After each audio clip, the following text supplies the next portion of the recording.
It is officially the final Monday for the month of October, and man, oh man, do we have a lot of sports to talk about. So do us a favor, kick back, relax on this beautiful fall day, and enjoy, because episode number 15 of 609 Sports Talk starts right now.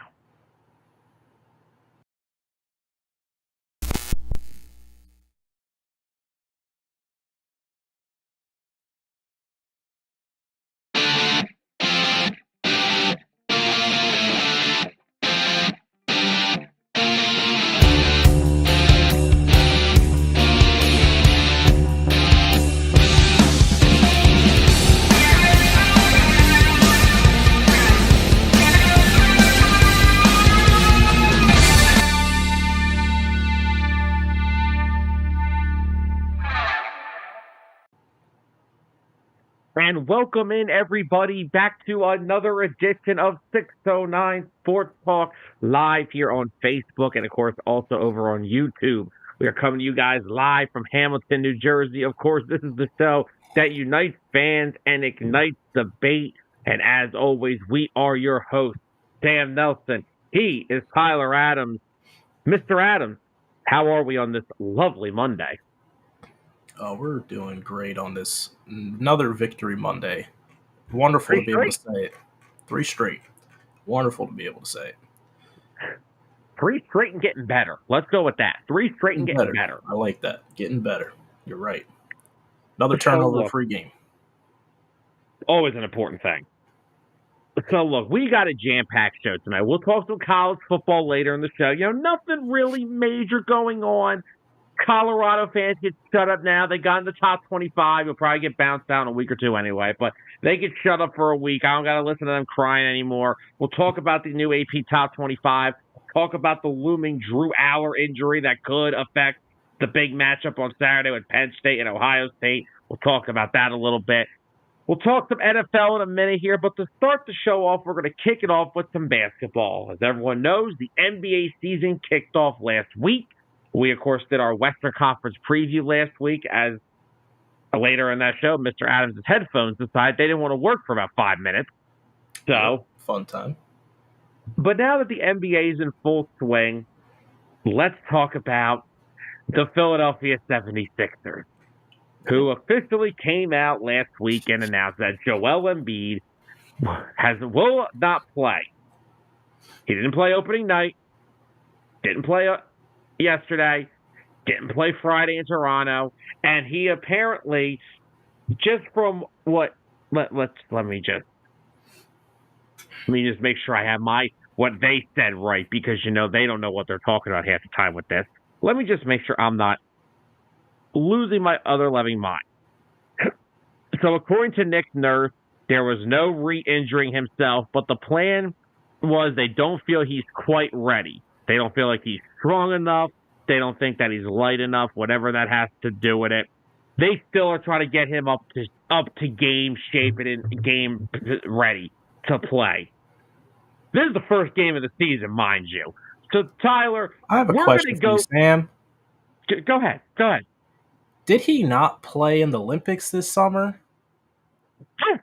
What'd he do? Win his gold medal and just forget about conditioning, dieting, staying in shape for, an NBA season that's only a few months away after the Olympics? Well, I don't know do we want to just go into the Sixers with this, or do we want to go into the question in general? The question in general is load management killing the NBA? Do you want to talk about that, or do you just want to go into the Sixers real quick with this? Let's talk about Joel and the Sixers first, because I feel like the load management's a broader topic. Well, what are your thoughts when you heard this? Now, let me put this in your head, right? You're a fan. Now, look, no offense, you're a Miami Heat fan. You're not going to get to see your team play more than, once a year? Yep. Unless you take the trip to Philly, or if you want to go straight to trip to New York, I'm always down to go to the Garden. So, you're an NBA fan, right? And you buy tickets for opening night, the 76ers and Joel Embiid. And now, look, Paul George gets a bye for this. Paul George just got hurt last week with the hyperextension of his knee. That's understandable. I get that. This is the management from an injury that was suffered last December. Yeah, last December. That was the Warriors game that he got hurt in. Mm-hmm. He came back to play in the season. Yep. He played in the playoffs. Yep. He underperformed again in the playoffs. Yep. He played in the Olympics. Looked pretty good in the Olympics. I was told he lost 25, 30 pounds. And now he's still not ready? Guess he has to lose another 25. What the hell are we doing here? But seriously, let me ask you, you're an NBA fan, right? You just want to go watch basketball. I want to go watch Joel Embiid, Paul George, Tyrese Maxey versus Giannis, Dame, Chris Middleton. Well, Chris Middleton's out already for the first couple of weeks. What else is freaking new? Yeah. Oh, Matt, you'll know what we're talking about 2 seconds. But if you're ready, it's the night before the game. You're all ready to go, and you find out Joel Embiid's out for load management on opening night. What are your thoughts? Like, what is going as a fan? Because I know what's going through my head. What do you think? Well, what's going through my head is how are you managing the load for the game opener, season opener? What load is there to manage? We're not talking about second game into the season, which would be abysmal as well. We're not talking about the third game into the season.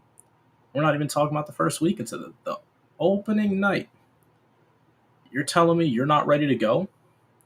And it's not a new injury designation. It's that you're not in shape to perform at a high enough level to start that game and play that game. Opening night. Because there were no news and reports of, any lingering injuries during training camp, during preseason. Did he play in preseason? Nope. Didn't play preseason at all. Okay. But there was never any sort of injury designation to him, was there? No. They never said, he was in training camp and this happened. He had to miss time. He's rehabbing this, that, the other. I didn't hear anything. No. Only thing that we heard a few weeks leading up to the season was that he wasn't going to be playing back-to-backs. And Sam, I know how you felt about that at the time. And I even gave my thoughts on that. I was like, if it's going to keep him ready, sure, don't play back-to-backs. But you couldn't even play in the season opener? And he's been out the first week.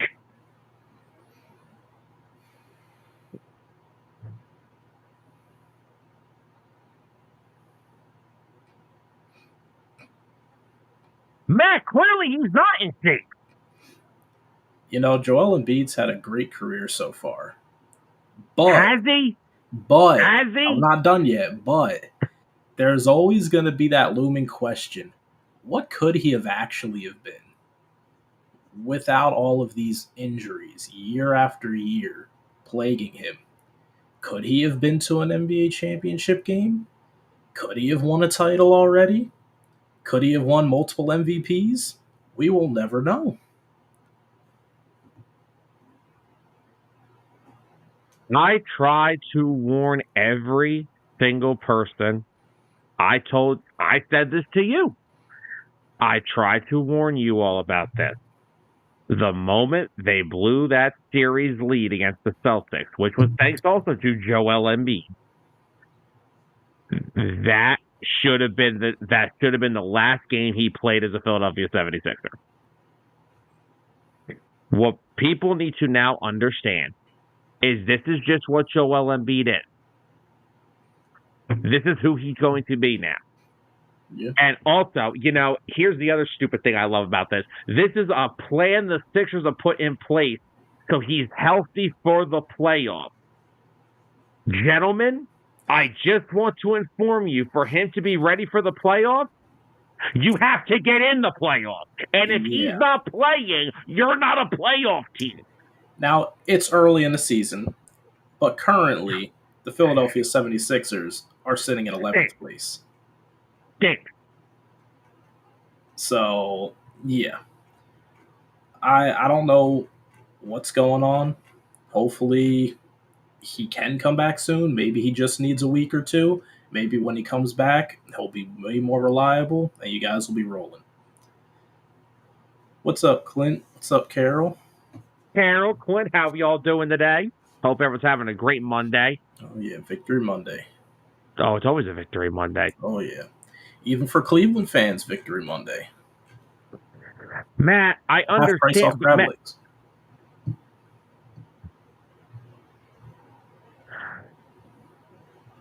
Okay, and here's the other thing, right?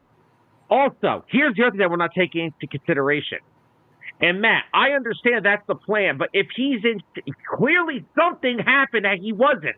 Because we never got any word of this until the night before the game.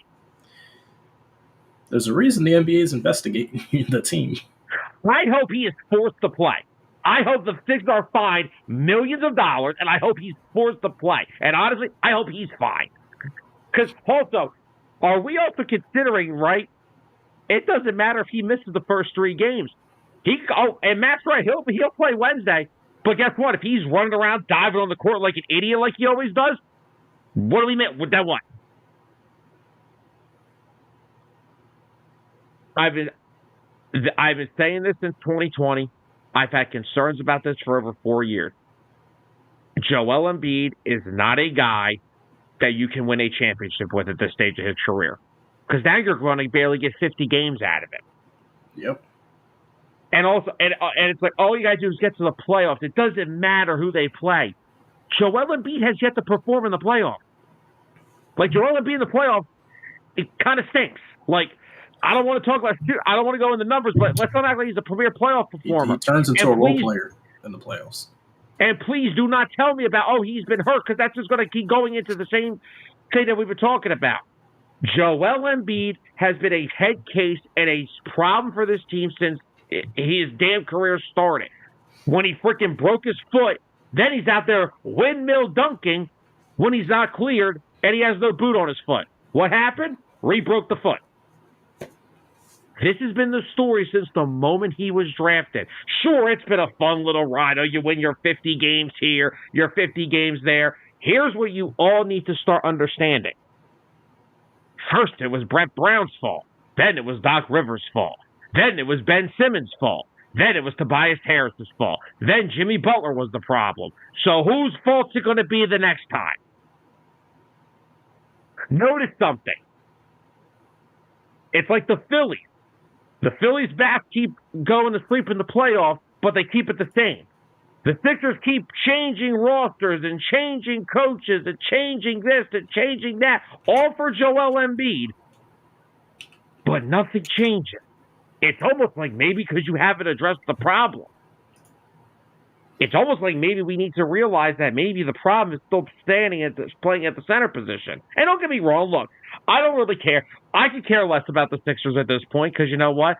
I'm in football mode. The Flyers are playing terrible, but I still get to watch Matvei Mishkov play. The Eagles are playing good football. I don't care about the Sixers at this point. They'll win their 48 games because that's probably all they're going to win with low management with this guy. And they'll get to the playoffs. If they're a top 3 seed, they'll play some play-in team. They'll probably take 6 games to beat that team. Then they'll go up against the Big Daddy Celtics, and they'll run circles around them.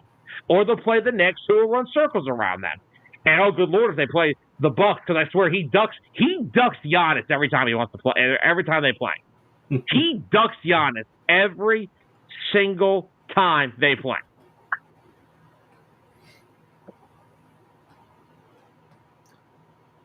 So that's where we're at with Joel Embiid. He can play in the Olympics, but you couldn't play the first 3 games of the season. So I saw Matt's comment, and I did some digging. He is right. Joel Embiid did average 33 points in their first-round knockout, right? Okay. But let's look into those numbers a little bit more real quick, because that doesn't paint the whole picture. In the only 2 games that were won in that series, he played pretty well. He, for one, didn't shoot the three-pointer too much. In the one win, he was 5 for 7 from 3, and he was 68% from the field, 13 for 19. And in the other win, he was 7 for 19, which isn't that great. He only had 19 points in that game, so he really didn't get the win in that game. But the thing I see in all these losses, yeah, he's scoring a lot of points. He's missing a lot of three-pointers, which are missed possessions. He's a free throw merchant in the playoffs. And yeah, lots of free throws. So I'm looking at that 33-point average, and I'm just like, it's kind of more so negatively impacting it because he's taking such a high volume of shots just to get to those points. He's not being efficient.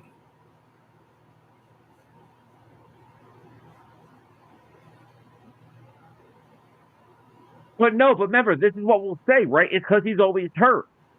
When are we going to realize this is not going to get better? He's over 30 now. When are we going to realize this is just not what you want to happen isn't going to happen? You're not going to get a Shaq three-peat like the Lakers. You're not going to even get two like Hakeem.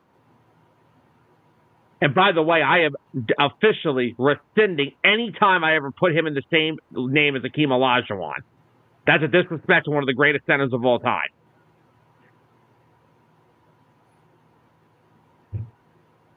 I don't care what the plan was. I don't care about, he was going to play. It won't matter if he plays Wednesday and he's throwing his body around like an idiot like he always does. He has yet to... His play style is why he gets hurt. So management doesn't matter if he's running around, jumping around, diving all over like an idiot. It's not going to change.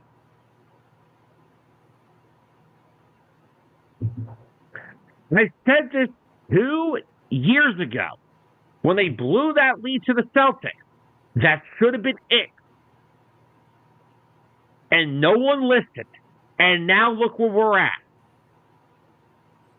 He's going to play 50 games if you're lucky.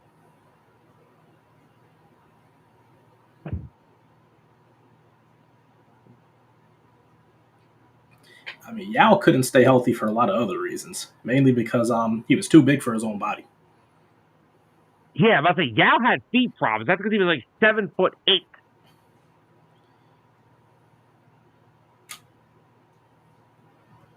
Okay, and again, there's a difference between. Well, first of all, I just said, take the dream out of your mouth because don't ever put the dream in the same conversation as this show. The Dream and Ewing didn't load manage. They went out and played as many games as they were available to play. That's the problem here. He's not missing games because he's hurt.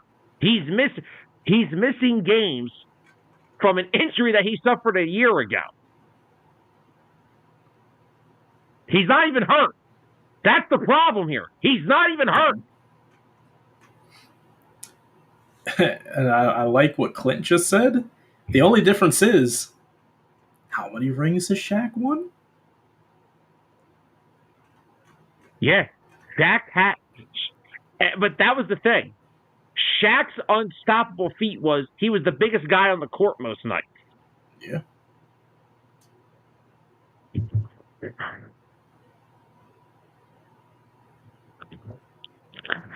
And this is the problem. I don't see Patrick Mahomes going to Andy next week. Yo, Andy, I need the week off. Got to low manage. No, that's just Anthony Richardson.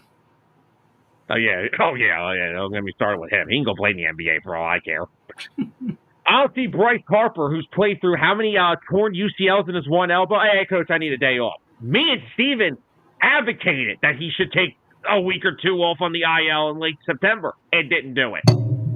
I got hockey players getting sliced open by their own knuckles because they're out there fighting and hitting each other on the boards. They don't load manage. The NBA has turned into one of the softest sports I've ever seen in my life. And it's already catered around everybody. Yeah. It all started with Kawhi Leonard. You don't got to tell me nothing else. Don't tell me LeBron. Don't tell me D-Wade. It was started with Kawhi Leonard, and he has ruined the league. Kawhi Leonard should be banished from basketball for what he's done to the NBA. He's already out too. Load management. But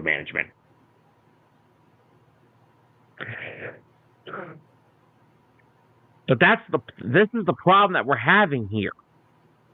The problem is that every year has been the same story with him. This is the problem that we are having.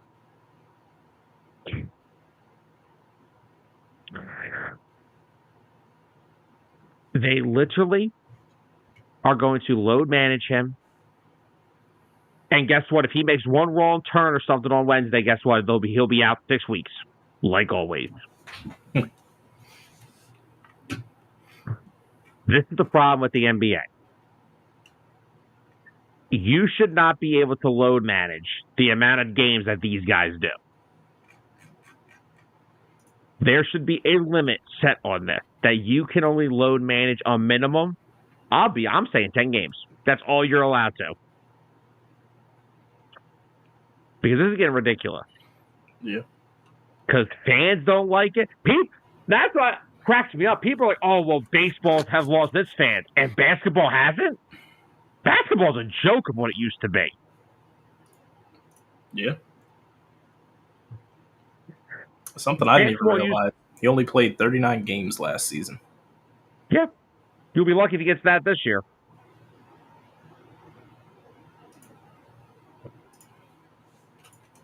Yes, Matt. Yeah, Matt. And again, but the problem is, and I don't know how much of this will be agreed on anyone, most of it's his own fault. How many damn seasons have we come into and we've had to say, oh, he's not in shape? How are you not in shape? How are you not in shape? I don't know. How is he the only center I hear of that comes in not in shape? Towns is always in shape. Gobert's always in shape. Yeah, that's true. Bam Adebayo's always in shape. Gobert's bigger than him, too. How are you never in shape? What are you doing in your off season that you're not worrying about your freaking being in shape? How are you not working on your conditioning every single day?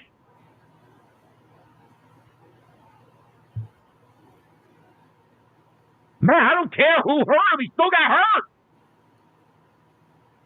I don't care Matt, Joel Embiid's the only guy that could tear his meniscus while sleeping in bed. That's the only thing. He's the only guy in NBA history that would do that. I don't care. I care about it's just we're going in a freaking pattern here. Every single year this guy has been in the league, he has been hurt. Every single year. When we've gotten to the postseason, he has been hurt. He does not take his conditioning serious.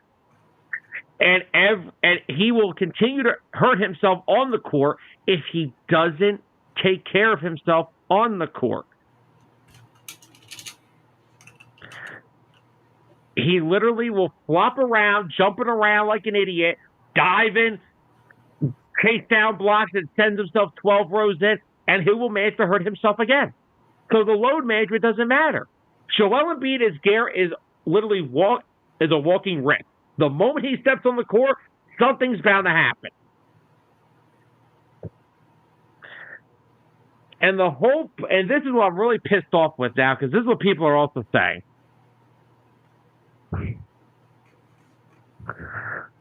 Oh my God, Clint! See, I love Clint. This is why I love you. This is the perfect thing. Don't ever walk to Kobe Bryant and say load management. Kobe Bryant is rolling over in his grave right now over that. Kobe Bryant tore his Achilles and sunk 2 free throws. Kobe Bryant literally had look. I'm not trying to knock the guy. Last game of his career, Kobe Bryant could barely jump. And what, he dropped 60 against Utah that last game? Yeah. Mixed me with load management. Michael Jordan didn't load manage. Michael just retired for a year, then came back. But he wanted to play in another sport, though. No, there's conspiracies on why Mike retired, so let's hold on. But still, Mike didn't load manage. Scotty didn't load manage. These guys didn't load manage. And again, it's the least physical taxing sport to play. Like, you could say baseball. No, because baseball plays 162 games. You're playing when it's There's some games you're playing in the beginning of the season, it's 40 degrees outside. Then you're playing in heat advisories. Then you're playing back in the cold in October. Football, you're getting tackled for 16 weeks out of or 17 weeks out of the season. Hockey, you're getting thrown all over an ice with skates and throwing guys into the board. Basketball, you get your arm hair picked, you're getting a flagrant too.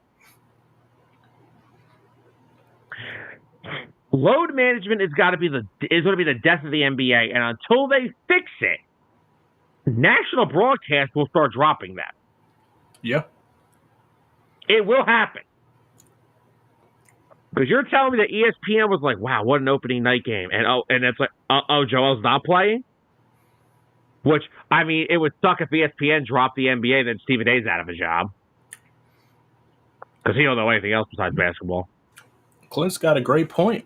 How do they need a load manage nowadays when the game has essentially become less physical?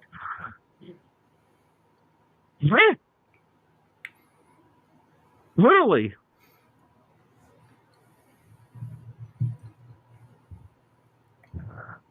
Oh, Matt, trust me, I understand that. I grew up with that basketball. And I'll say I died with it because right now I'm just sick and tired of it. Load management should not be a thing. It's either you're hurt and you have to miss time, or you're not hurt. There is no such thing as injury prevention.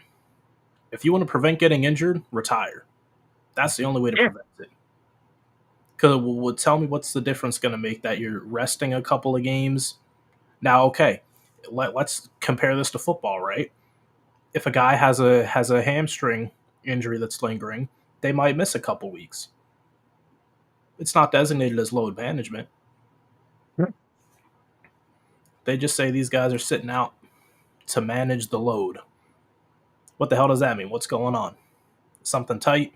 Something don't feel right? What is it? Yeah. Let the fans know. They should only be missing a game if they're hurt and they can't perform. Whoa. Putting this on Steph Curry now. Where did this come from? Steph Curry plays every night. Where did this come from? Hold on. Matt, I don't mind guys shooting. I don't mind the shooting style of NBA basketball. I hate the load management. I do hate that some of the physicalities were taken out of the game, but that's life. Yeah. The NFL's even trying to do that. Kawhi Leonard to me. Matt, be honest. Look. Sixers, 10-72. Worst season in NBA history. But who went to that Golden State Warriors game? Because Steph Curry was there. I don't care about the way that the NBA is built now with the wing players and three-point shooting. I get it. It's going to evolve. The game evolved. Yeah. But you know what doesn't translate to this NBA? A 7'2" back to the basket center who can't stay healthy. And that was the other point I was trying to make. The point of Paul George was not so Joel could have more of a vacation. The point of Paul George was supposed to be they finally got that third piece. They've been a third piece away since Jimmy, which they still screw themselves up. When Jimmy Butler left, they have yet to replace him. Paul George is the best thing they've had since. Because, like I said, I understand there's circumstances that have gone into all this, but you have to look at this, right? First, it was Brett Brown's fault. Then it was Doc Rivers' fault. Soon it'll be Nick Nurse's fault. Soon it'll be Daryl Morey's fault. It could be, yeah, exactly. Well, yeah, and that's the other thing. They just gave Embiid another $192 million.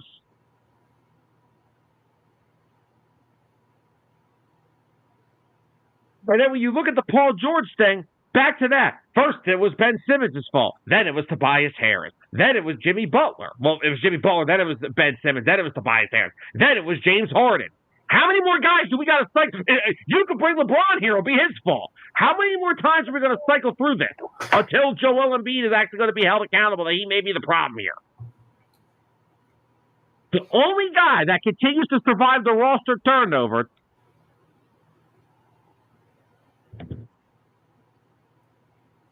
And that's the problem. There's no reason to ever say that a player was signed to a team to allow another player to take more games off. Where does that work? The only way that would make sense is if you had an identical big man that played almost the same way and had the same productivity as him. Paul George is not the same position. There was a huge downgrade at the center position when Joel Embiid's not on the floor. How does Paul George fill that? That mentality is it's wrong. And real quickly, no disrespect to Andre Drummond. Drummond's a great center. He's a great role player. But he's not Joel Embiid. No, he's not. He's not going to get you 25 to 30. Matt, let me explain to you right now. If that was the sole reason of signing Paul George, I would have traded Joel Embiid 3 days ago.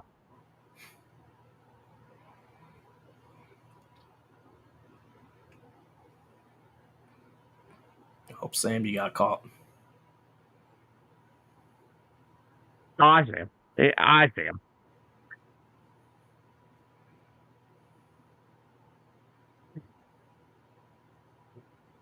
Maybe they'll win games with Paul George without Embiid. Maybe. I don't see how that's a top 4 seed in the East. I want to go back a few comments to when Matt said Steph Curry changed the game of basketball but also messed it up. The game was already changing before him. He just came in and did it the best. Shooting the 3-point shot wasn't a brand new invention that he brought. Dude wasn't even supposed to be a generational talent. He went to Davidson. Dennis, I commented back to you this morning. Told you it wasn't done. That is true. I did see that on Facebook. My rare. Yeah, right. So you do go on Facebook. Good for you. You're not prehistoric. Listen, if the idea of signing Paul George was to give Joel Embiid more of a vacation, like I said, I would have dealt him 3 days ago.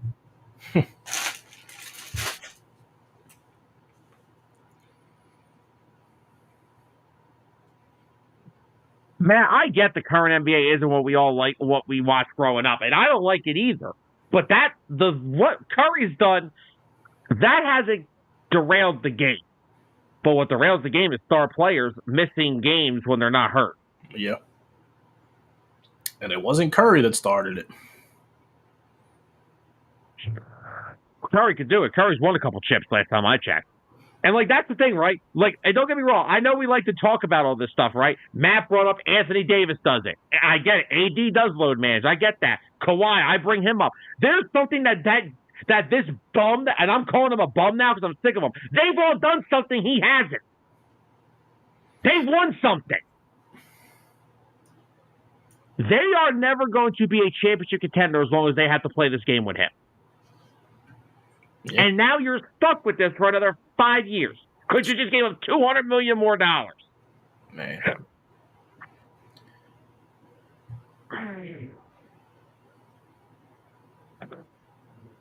Thank you. I'm glad for once Dennis and I actually have a very stellar agreement on something. And me and Dennis agree on some things. Don't get me wrong. Me and this is a agree. I think you and Dennis's hairline agree. Piss him off. But yeah, I spent a half hour talking about Joel Embiid. Can we stop this now? I'm getting sick and tired of. I can't stand him, and I'm done. Oh, Clint, this is an understatement. Oh my gosh! All right, Sam, enjoy the rest of the show. Hold on. Yeah. Well, hello. Where did you go? But Clint, Maxey is just I get Maxey hasn't shot. He shot the ball basically like shit most of the season so far, but I can't. The guy's literally got to shoot 40 times a game to even attempt to win because he's the only one on the floor. Is my co-host just not Is he coming back? Are you just done? I mean, you can address this if you'd like. Dennis, I can't believe you. I can't believe you. I don't even. Are we even supposed to transition into the Eagles game yet? Would you like to talk more about the NBA later on?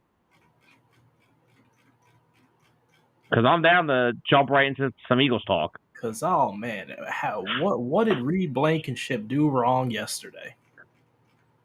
Please let me know, Dennis.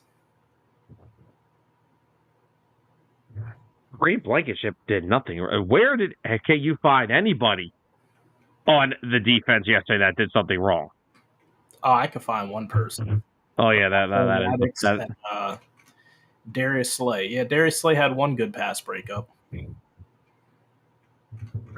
That was about it. But Blankenship was all over the field, breaking up passes, wasn't blowing tackles. Hold on. Anthony, what is this even supposed to mean? Yeah, I'm sure Tyrese Maxey was real happy to find out that his teammate's not playing the first 3 games. I feel so bad for that kid. Kid plays his heart out every single night, and this is what he gets every night. Has to shoot like shit because somebody needs more time for vacation.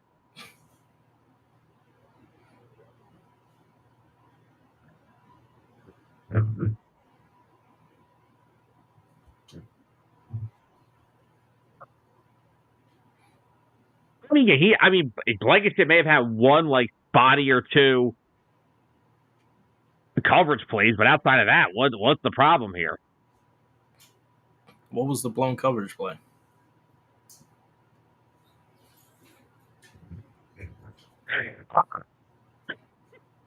Dennis.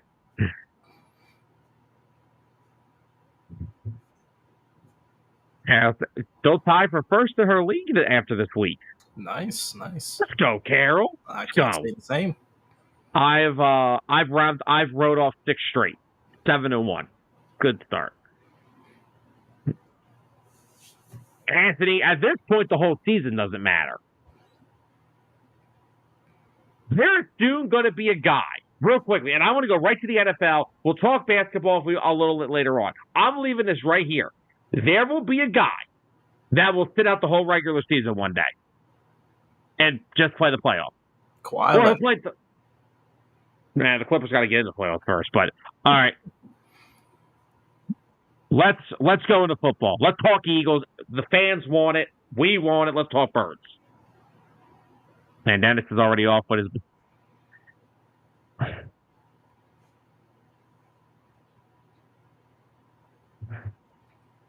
is that Matt? Was that the play that was like 3rd and 22? Because if that's the play, I could blame 3 other guys from going at Reed Blankenship. No, I don't think that's the one he's talking about. What? I don't know if that's the one he was talking about.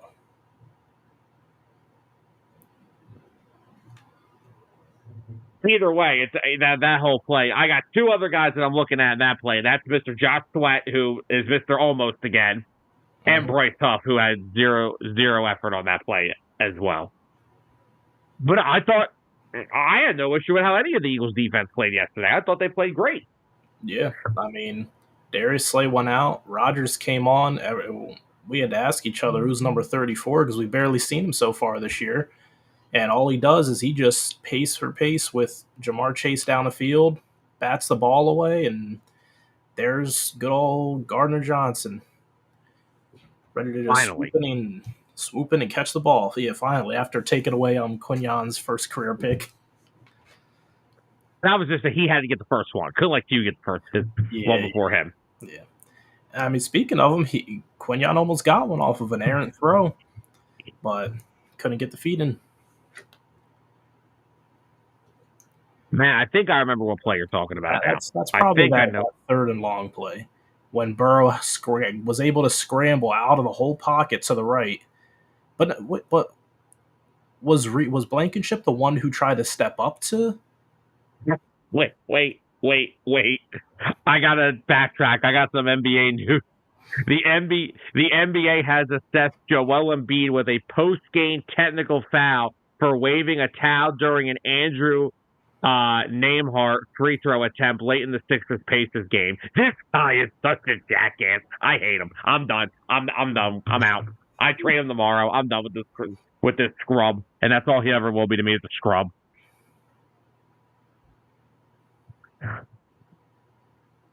Hey, Farrell, we're loving life over here. This is 3 straight. This is the best stretch of football. This is the best stretch of football he's played in 3 years. Another comfortable win against the Bengals this time. Now, the Bengals would be a great team this year if their defense played a little bit better. But the fact that our defense was able to keep Joe Burrow and them in check, it was a sight to see. Ryan, there is no disagreement here. I'm on board. If we can get something for him, we can get a 4th round, 5th round pick out of him. Do it. Trade him. Yeah, man. It's I vaguely remember what you're talking about, but yeah, I do remember the player talking. The field, okay. I'm gonna agree. Like it's not like Darius Slay hasn't been awful. Like this isn't 2023 James Bradbury. No. But by the way, is he even still here? Is James Bradbury still here? He can keep the bench warm. Oh, yeah, because I don't want him back neither. I hope they waive him with an injury settlement. But, like, Slay hasn't been god-awful, right? Like, no. But I kind of don't really care if he's here after this. I mean, he's not going to be here after the season anyway.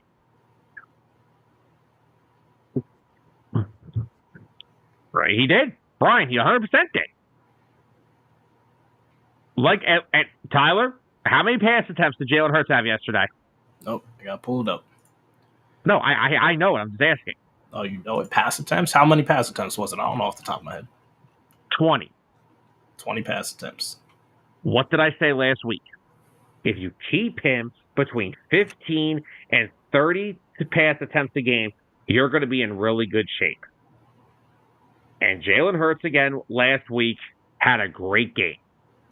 16 to 20, 236 yards. What's even more impressive is the fact that he tallied up 236 passing yards off of 20 pass attempts.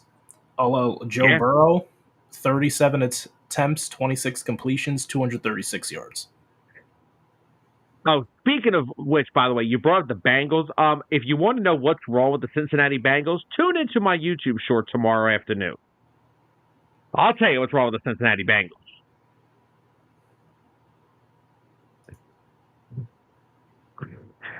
Yeah, Brian, I kind of wish one of those touchdowns were Barkley's too. I'm not going to lie. Let me guess. Do you have him in fantasy, Brian? Probably does. Probably does. And did that last drive of the game, that felt like 2022 again. They iced the game with that last drive. They literally they put the game on ice.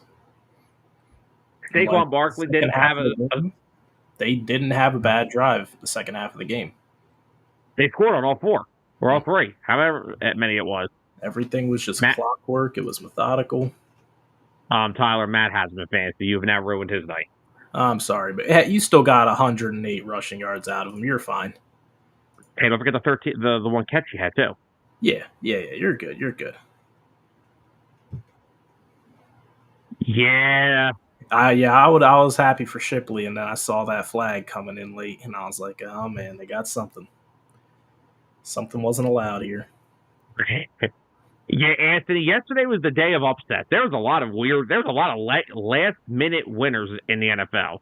Oh, yeah, man. Cleveland's got half price on crab legs at every store. Clint said he wishes AJ would have got a touchdown, killed his parlay. I mean, that's a good parlay to always go with. I mean, AJ scored up until yesterday every game this year. So, hey, there's probably only 1 or 2 throws that I question that Jalen Hurts threw all day yesterday. The one was overthrowing AJ. The other one I didn't like was when he threw it out to Gainwell and the defender was right on him. I didn't like it. That's a dangerous throw. The AJ throw, I'm not mad about. You know why? No, That's just a I want to try to justify that throw. The way that Jalen Hurts tries to get the ball to AJ Brown, he doesn't put up he doesn't try to put up 50-50 balls. He tries to either throw it, either AJ's getting this or nobody's getting it. That's a much safer approach than either, AJ's got to fight the defender to get this or it can be intercepted. This is what I told you yesterday. I say Smitty's have more 50-50 opportunities than AJ, and people looked at me like I was nuts. He doesn't throw 50-50 balls to AJ Brown. He just throws dimes to him. Yeah. Which, speaking of Devontae Smith, I believe the rough number was 59 air yards. I think it surpassed his career high for a ball thrown. I thought you said he had a 60-yarder in 2022 to me. I think it was 58. Okay.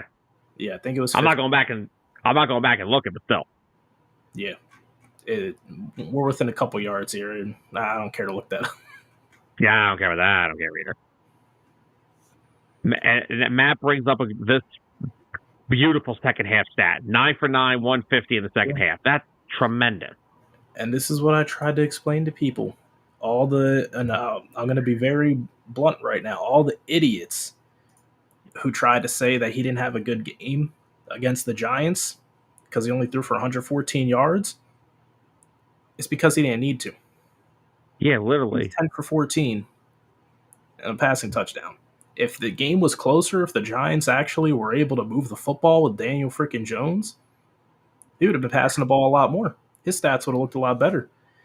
You see how it wasn't really a comfortable game until the second half. And once they started to pull away, that's where the run game comes in. That's when you start icing the clock down. It is what it is. Yeah, I'm gonna need Sirianni to play many men every practice now because they're just rolling. Oh my gosh. Matt wants him to keep his head shaved. I'm down. Oh my gosh. Carol, we're gonna be talking about this game in a few minutes. But no, right now, I mean, who's hotter right now over the past 3 weeks than the Eagles?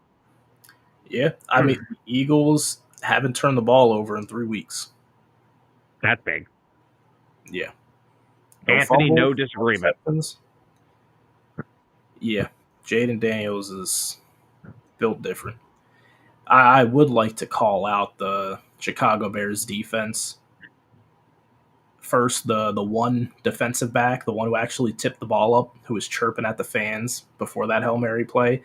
And more importantly, the defensive linemen who were jogging around during that entire play. There was only one guy who was putting in some effort out there, and he ended up getting pancaked. So he didn't have a shot. But there were a couple other guys who were just jogging around watching Jayden Daniels dance. There's going to be some tape to go back and look at. I hate guys that do that. When it's a Hail Mary, why are you jogging? Yeah. Like, just because it's a play that probably has a, what would you say, 5% success rate? Okay. Well, guess what? There's that 5%. That's why you play your ass off until that final whistle. Matt may be on to something here. I do feel like Sirianni's heard the criticisms about him dipping his fingers into the playbook. I think so, too. I still feel like a couple of those wide receiver screens are Sirianni calls. Oh, every wide receiver screen's a Nick Sirianni call. That's it. Kellen Moore's not that stupid. Hey, you know what I like about how the Eagles do what they do? Like they heard all last week, like Devontae Smith, right? 1 catch, -2 yards against the Giants, right? And they just simple curl route, bring him back to the ball, get him and AJ going early. And you want to talk about somebody yesterday. Saquon, I'm expecting this now because Saquon's running like a madman. The offensive line, 0 sacks allowed yesterday. And that's without Mekhi Becton. And Jordan Mailata. Fred Johnson, from all the criticisms we gave him last week, he held his own. Yeah, it's a pretty good pass rusher he's going up against, too. Yeah. It's not no chumps that he's going up against, and he held his own. Oh my God, yeah, this is common sense 101. Knock the ball down, not up. Yeah. But the guy that I want to talk about real quick, can we give some love to Grant Calcaterra? Oh yeah, Grant Calcaterra has played amazing. Stepping like from injured Goddard. Yeah, no doubt, Goddard. Dude just catches like 2 20-yard passes a game now. Yep. Oh my God. For the idiots that keep saying he can't read a defense, do they not know that he's had to read the defense and make adjustments the whole season so far? He read Devontae Smith streaking downfield. He's done an amazing job at reading defenses the whole season, adjusting, recognizing blitzes, calling them out. I don't know. I feel like people just can't be happy. They can't be satisfied. Well, this is Philadelphia. We don't know what that is. You can't be happy in Philadelphia. Are you kidding me? Yeah. They can't be healthy. They can't be happy. Nah, we can talk about whatever you want. What else would you want to talk about from yesterday? But yeah, I would just say that. Oh, Carol, there's plenty of them. There's a difference between being a hater and having constructive criticism. All I said from the moment the season started, if you keep turning the football over, we're going to have problems. Now, look what's happened. We've gone 3 straight weeks. We haven't turned the football over, and we're playing amazing football. That's all I've ever said this year. I still feel like it was because bad play calling. It was a combination of play. Look, the coaches don't throw the football. Okay, they don't throw the damn football. But there was some bad decisions in there too. From the plays that are being called, or else they're going to get yelled at. But yeah, look. Let's not backtrack into the first 4 weeks of the season and go back to. This isn't about someone trying to justify if they were right. I don't care. I don't want to be right. I want to be wrong. 90% of the time, I want to be wrong. You are wrong. 90% of the time. Well, the 10% was me saying stop turning the football over, and they stopped. And now things are starting to click. This is the best 3-game stretch. They didn't have a 3-game stretch like this last year. Never. They won despite their mistakes last year. Now they're winning without making them. So Matt's comment that he wanted to talk about was, yesterday I watched him scan the whole field looking at multiple... Yeah, yes. Oh, something he did yesterday that I have not seen him do much, he moved the pocket with him.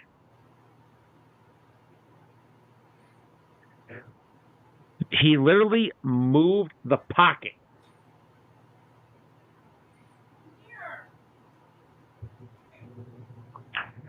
Knowledge Bowl predictions? Mr. Cherry Coke, you can share in the chat whatever you want. But no. I think yesterday, that may have been the best game I saw Jalen Hurts play all year. Yeah.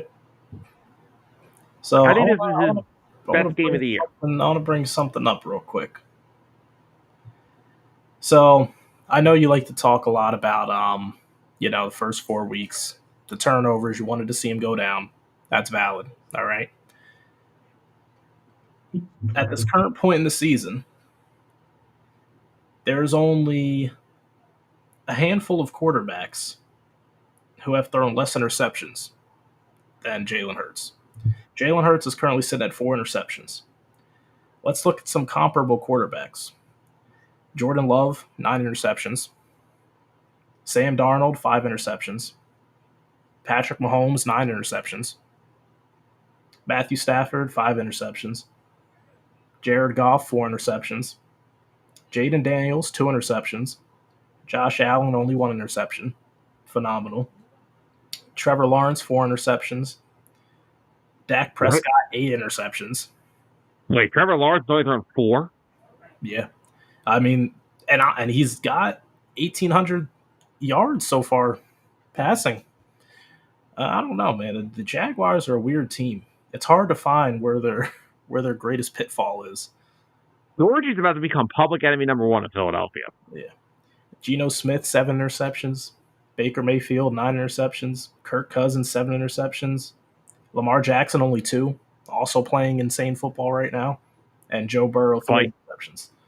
So there's more names on the list, but those are the most comparable ones, the most talked about. So, I mean, yeah, First 3 of weeks of all, turnover-free football, that'll keep the number looking good. I want to answer this first, okay? Then I'll let you go. Georgie, Thank you, here's Matt. the problem here is the problem with this question. This was the worst of the 3 defenses they played. The Browns have some of the best defensive talent in football. Yeah. I mean, did you see what the Browns just did to the Ravens? And the Giants, when they went out there, were the NFL leader in sacks. They're not playing bad defenses. Yeah, the Giants, their issues are offense. They have a solid defense. The Bengals are probably the most shoddy defense they've played. But still, they did what they needed to do. They scored 30 plus, which is what I've been clamoring for since the season started. They should be averaging 30 points a game. And the defense held the team. Damn it, Clint, you took the damn words right out of my mouth. Literally is what I was going to say. The only reason they don't look at that is because they're undefeated. That's it. No, there's 2 things. Because they're undefeated and because he's Patrick Mahomes. That's also true. Well, no, you know who the team MVP of this Chiefs team is? That's Steve Spagnuolo. Yeah. Defense is playing really good.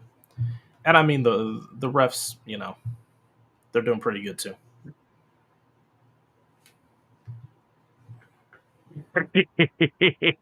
Don't get me started.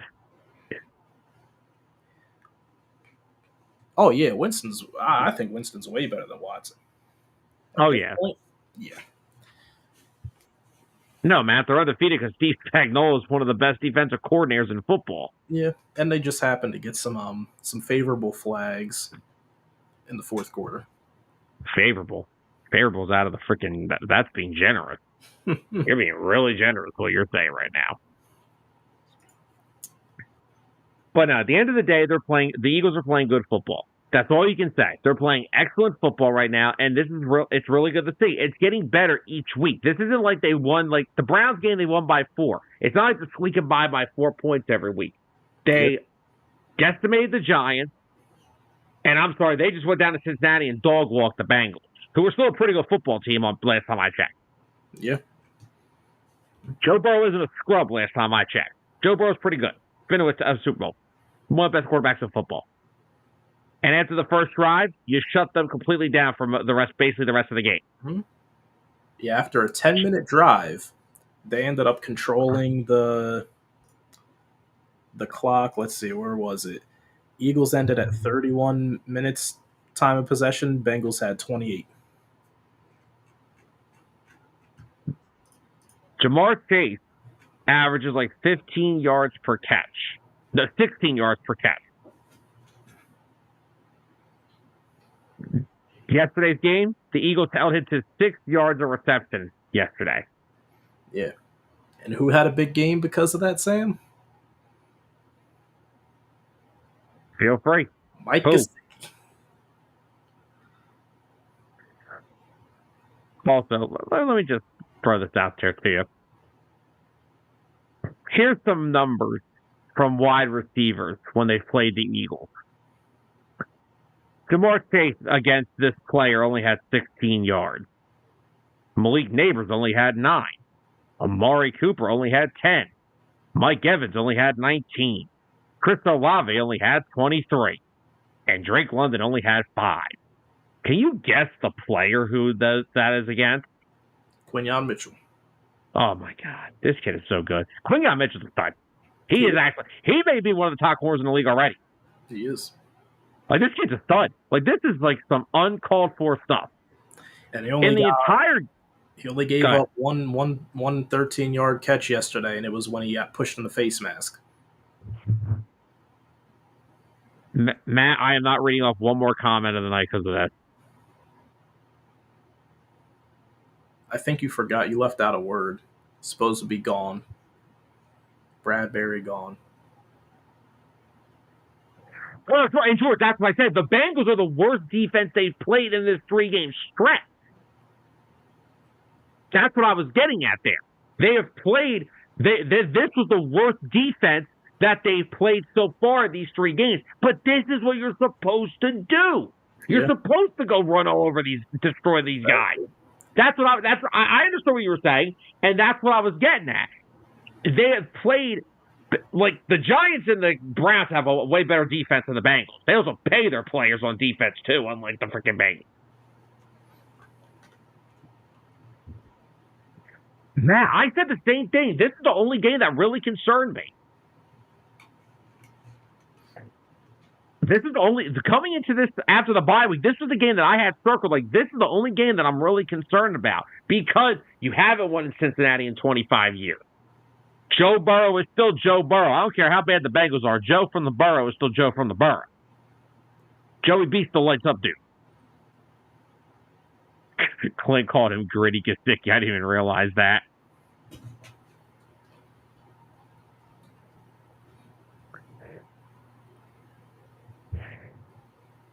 It was mostly, who was it, Tyler? Was it Darius Slay most of that game? Slay was mostly on him, and I think Quinyon was on Godwin most of the night. Yeah. Anthony, those are those numbers are the yards that the receivers had guarded by Quinyon Mitchell in a game. He held Mike Evans to 19 yards when he covered him. He didn't cover him the whole game. Yeah. So when he did cover him, he didn't do much. Nope. And he trash talked it too, which I loved. Oh, yeah. Chirps everybody. Are we that good against the run again? I mean, how have we been talking about the Eagles for at least 20 minutes now? No one said the name Cooper DeJean yet. I was just going to bring him up. Real quickly. Give this man his flowers. Bungles. This is a very interesting, because remember, Bill is a Steelers fan, and he brings up a good point here. Trying to protect Jalen Hurts against T.J. Watt is not an easy task. That will not be an easy task. Hopefully we have Mailata back by then. We should have an update on Mailata probably after, who's after Jacksonville? Cowboys. So after that game. And then we got Commanders. Oof. Rams, Ravens, Panthers. Then so we don't play the Steelers for a while, so we should have Mailata back by then. And hopefully Lane Johnson can keep it together. He scared me, dude, a little bit because I saw him grabbing at that high ankle area, and I was like, not again. It's always a high ankle, with him. And he always just rolled up on by one of his teammates. Yeah. What did Lane do to you guys? I mean, if the Eagles continue to play the way that they're playing, they can string off the rest of the season with maybe only 1 or 2 more losses. The only 2 teams that concern me right now are the Commanders and the Ravens. I'm sorry, I can't. I am like dreaming to go to Jerry World because we're going to run the doors off of them. Dallas is not the same team without Michael Parsons. Not only did I not realize how much one player can impact the defense, I didn't know how much missing a player could impact the whole team. Because that offense just looks out of whack too. Because the defense just can't do anything. Anthony, the Rams are good, but they're not Commanders or Ravens good. I'm not scared of the Rams because we don't have a shoddy defense. No. Their 2 best players, I got answers for. Yeah. They might have decent games, but they're not going to go off. They're going to hold them in check. If they get anything, it's going to be short passes underneath. But, Tyler, you wanted to bring up Cooper DeJean real quick. Go ahead. Floor is yours. Just another amazing game. I think my defining moment for my love for him came on that turnover on downs. I watched as the Bengals desperately tried to run Jamar Chase in motion to try and get DeJean off of a step, And they tried it at least like 3 times, him going back and forth real quick. And then they finally snapped it. And man, Jayden just took off like a rocket, wrapped him up, brought him down for like well short of the first down marker. And he didn't miss a beat. And from that point, when I saw that, I was like, yeah, this guy, he's legit. He is a difference maker when he's on the field. Real quickly, just to reiterate something that Bill Gould said, Bill, the Eagles Commanders game is on Thursday Night Football, so it already is a primetime game. Nice. Looks like I'm gonna have to go into Twitch and watch that. Yup, there you go, Sam. You know it. Matt, I'm not calling him Coco Jayden. Get out of here. Anthony said, "Sir, if Micah Parsons was in the game, they're still gonna suck." Honestly, Tyler, I was going to say something. They were pretty bad with him in there, too. They are bad against the run. They are terrible against the run. But the Cowboys just don't scare you. Because, I'm sorry, their biggest mistake was settling at running back for freaking Zeke Elliott and Rico Dowdle. Like, why didn't they fight harder to keep, what's his name? Pollard, yeah. That's scary. I don't know why they didn't fight harder to keep him, because they don't have any run identity. They're almost like the Bengals, except they have a worse quarterback that makes more money than the Bengals quarterback. So George said the 2020 class of quarterbacks aren't the 84 class. They are looking to be semi-star QBs, not even stars or all. Yeah, like it's Joe Burrow, and 2020 was Joe Burrow, right? Yeah. Yep, I think so. Hold on. Oh, Anthony, we could have told you that. Mm-hmm. Well, this is Cook hasn't got to play yet, right? He played yesterday. Oh, did he play yesterday? I didn't know if he was cleared already.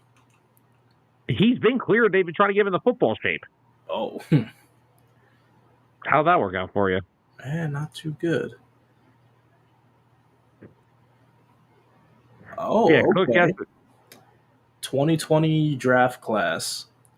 You got Tua, Jordan Love, Justin Herbert, Joe Burrow, Jalen Hurts, and those are the only names that matter. Yes, Matt, that was the same class as Hurts. Hurts was like, what, the 4th or 5th quarterback taken? 5th. Oh, God, the 5th? Because he was 2nd round. The 4 were taken in the 1st round. Jordan Love was a late 1st round because they still had Rodgers. And then Tua and Herbert went 5th and 6th. And Hurts was 21st pick of the 2nd round. And honestly, I think aside from Burrow making the Super Bowl, and what was it, his first year, 2nd year? Who, Hurts? No, Burrow. 2021, 2nd year. His 2nd year, yeah. Hurts has enjoyed more success than Tua. Jordan Love, granted, Jordan Love didn't get the start right as quick. No. Justin Herbert, he's enjoyed more success than Joe Burrow. You could say he's enjoyed more success than Burrow. I mean, they both played in the Super Bowl. They both lost. Yeah. But, yeah, I mean, out of that draft class. Yeah. It's not been... Herbert and Tua are honestly very equal to me. They are, except Tua worries me a lot more. I want to give Herbert's injury history, those are things you can come back from. Also, for the most part. I want to give Harbaugh another year or two with Herbert. They don't have, and I hate cursing on the show. They have jack shit on offense. Like, their offense actually stinks. Like, I like the running back room, but their wide receivers, I do too. They need a splashy guy. They need a playmaker. They don't have any playmaker. You're not a Lad McConkey guy? They got a bunch of role players. They need that guy. I agree. They need that guy. Like, I want Herbert to get a couple years with Harbaugh, and I think you're going to see the Justin Herbert that I know I can see. I know who Justin Herbert is. I know he can be great. Oh man, no disagreement. Yeah, honestly, if you gave Herbert, Tyreek, and Oh, Waddle, okay. Honestly, you may be making the case that Herbert's better than Burrow if you gave him Tyreek Hill or Jalen Waddle. Bill, I need a photo tour. Try to rip his legs off. Oh my god, that's great. And my camera's out of focus. There it goes.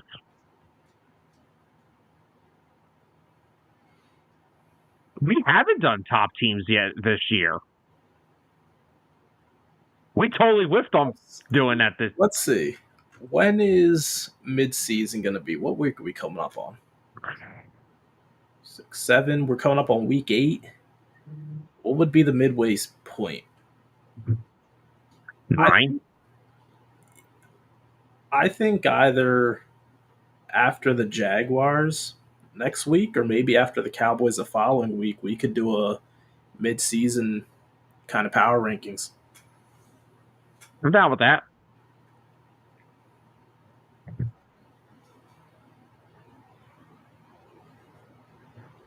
Georgie, I'll say this. If Joe Burrow doesn't get to a Super Bowl again, it is not his fault. And like I said, tune in tomorrow on 609's YouTube channel. I'm going to be doing a YouTube short about that. Jalen Hurts won't make another Super Bowl in his career. There's no doubt in my mind that Jalen Hurts will be in the Super Bowl again. Yeah. Georgie, stop it with Cam Newton. Cam Newton. Give me a break with Cam Newton.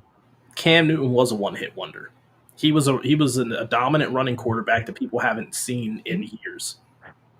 Jalen Hurts has already had more productive. Jalen Hurts has already had more productive years in a row than Cam Newton ever did. You know where Jalen Hurts has already got the win on him? He can at least throw a slant. Oh God! I think Bill is like, what? This is turning into a juicy comment section tonight. This is great. But do we want to talk some NFL weekly recap? Yeah. Let's recap some of the games. Yeah, honestly, I agree with Bill. Look, one play determined that Super Bowl. One play There's 2 plays. And I really can't put any fault on anybody. It just happened. It happens in the course of a game. The fumble hurts. The holding call hurts. It all hurts at the end of the day. No pun intended. Literally, no pun intended. But, yeah. Wait, Georgie. If you're talking about Cam Newton, I need to know what 3-year stretch that he was good. I remember 1 year. He was pretty. If it was the 2 years after the Super Bowl, he was pretty average. I hope we're not talking about Cam Newton because Tyler, do you remember Cam Newton having 3 good years? Oh man, you know, I was playing fantasy football back when he was having his. Hold on, Anthony. I'm gonna hold you to that because this year, I'm not saying it, but this year, this don't look like Lamar Jackson over the past couple of years. This looks like a different Lamar. It does. This team, their team looks different. Yeah, I get it. They lost to the Browns. I get it. Ravens defense didn't show up in that game either. Yeah. Lamar right now has been the best quarterback in football this year. So if you want to screen cap that right now, I just said that. Lamar Jackson's been the best quarterback in football this year. Yeah. I mean, honestly, yeah. I'm trying to see what 3 years did Cam Newton really knock the doors off. I mean, 2015, 35 touchdowns passing, 10 interceptions, 3,800 yards. His rookie year, 4,000 passing yards, 17 interceptions, 21 touchdowns. Second season, 3,800 yards, 19 touchdowns, 12 interceptions. I mean, I don't know. See a lot of interceptions. Oh boy. Just maybe where you and Bill go off on it for a minute. Oh man. So I'll agree. Last year, Lamar Jackson won MVP because they refused to give it to skill positions. Oh yeah, Talk about and they most couldn't give it to their golden players boy for their team. It should have been McCaffrey. The reason Lamar won it is because Patrick Mahomes played bad in the regular season, so they couldn't give it to him. Or else people really would have been pissed off if he still won it. Anthony, Why you gotta call this out? Why you have to speak it into existence? Whoa, Anthony, take this one down. Take this one down right freaking now. Whoa. Remove that from everything. That never happened. Oh, Lamar right now is top 3. Yeah, I'd say. You know what? No, hold on. I want acknowledgement for this. You call me Roman Reigns. You know why he's top 3? Because right now he's number 1. Damn, Sam. If you want to, no, I'm serious. If you want to talk right now about the top 3 quarterbacks in the league, if we're talking statistically wise or just how they have been, Lamar's number 1. Mm-hmm. Josh Allen is number 2. Yeah. And if you look at his numbers, even with yesterday, Joe Burrow's number 3. Go look at Joe Burrow's numbers and tell me that right now. I mean, if we're talking about right now, my man Geno Smith's got to be up in that combo too. Oh, knock it off. He's leading the league in passing. Joe Burrow's completing 70% of his passes, a 106.5 rating, almost 2,000 yards. He has 15 touchdown passes to 3 interceptions.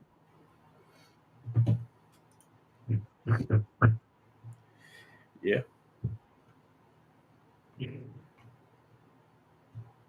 Bill, yes, but Bill, come on. The Browns scored 29 on the Ravens defense, which is usually elite. I mean, that's a good Browns defense. Anthony, you could make the case if Lamar wasn't getting better with Derrick Henry. If Lamar was the same guy he was last year, I would agree with you. The problem is, this year, Lamar is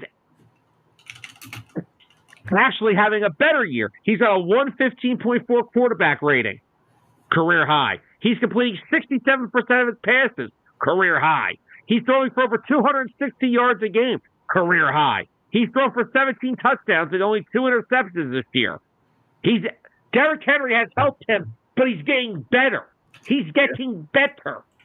And that's why I think we could possibly see the Ravens make it to a Super Bowl this year, because that offense is finally fully clicking.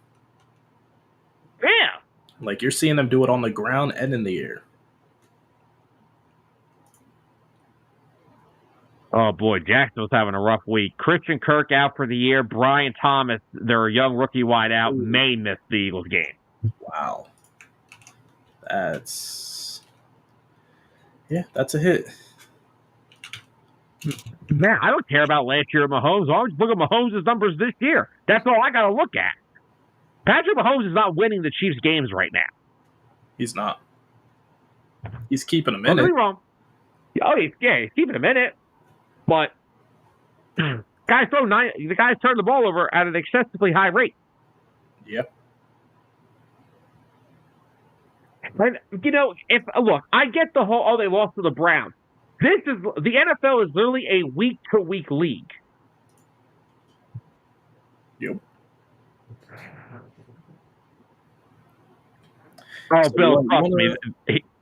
He is one flag away from losing that Bengals game. Do you want to hear? And he's one big toe away from losing to the Ravens. Yeah. You want to hear an interesting stat between Josh Allen and Lamar Jackson? Real quickly, I just want to get to Clint's comment. Clint, we all knew that. Watson. Now, look, I am not here to say I am glad. I feel bad for Deshaun Watson. I don't care your opinions on a guy. I don't wish injuries on anybody. No. But that team was not going to ever get to their full potential with him at quarterback. He should have been, and you know what upsets me about it? Because Watson should have been benched weeks ago. Mm-hmm. This should not have taken this. It should not have taken him tearing his Achilles to realize this. This should have happened weeks ago. Yep. So between Josh Allen and Lamar Jackson is completing more of his passes.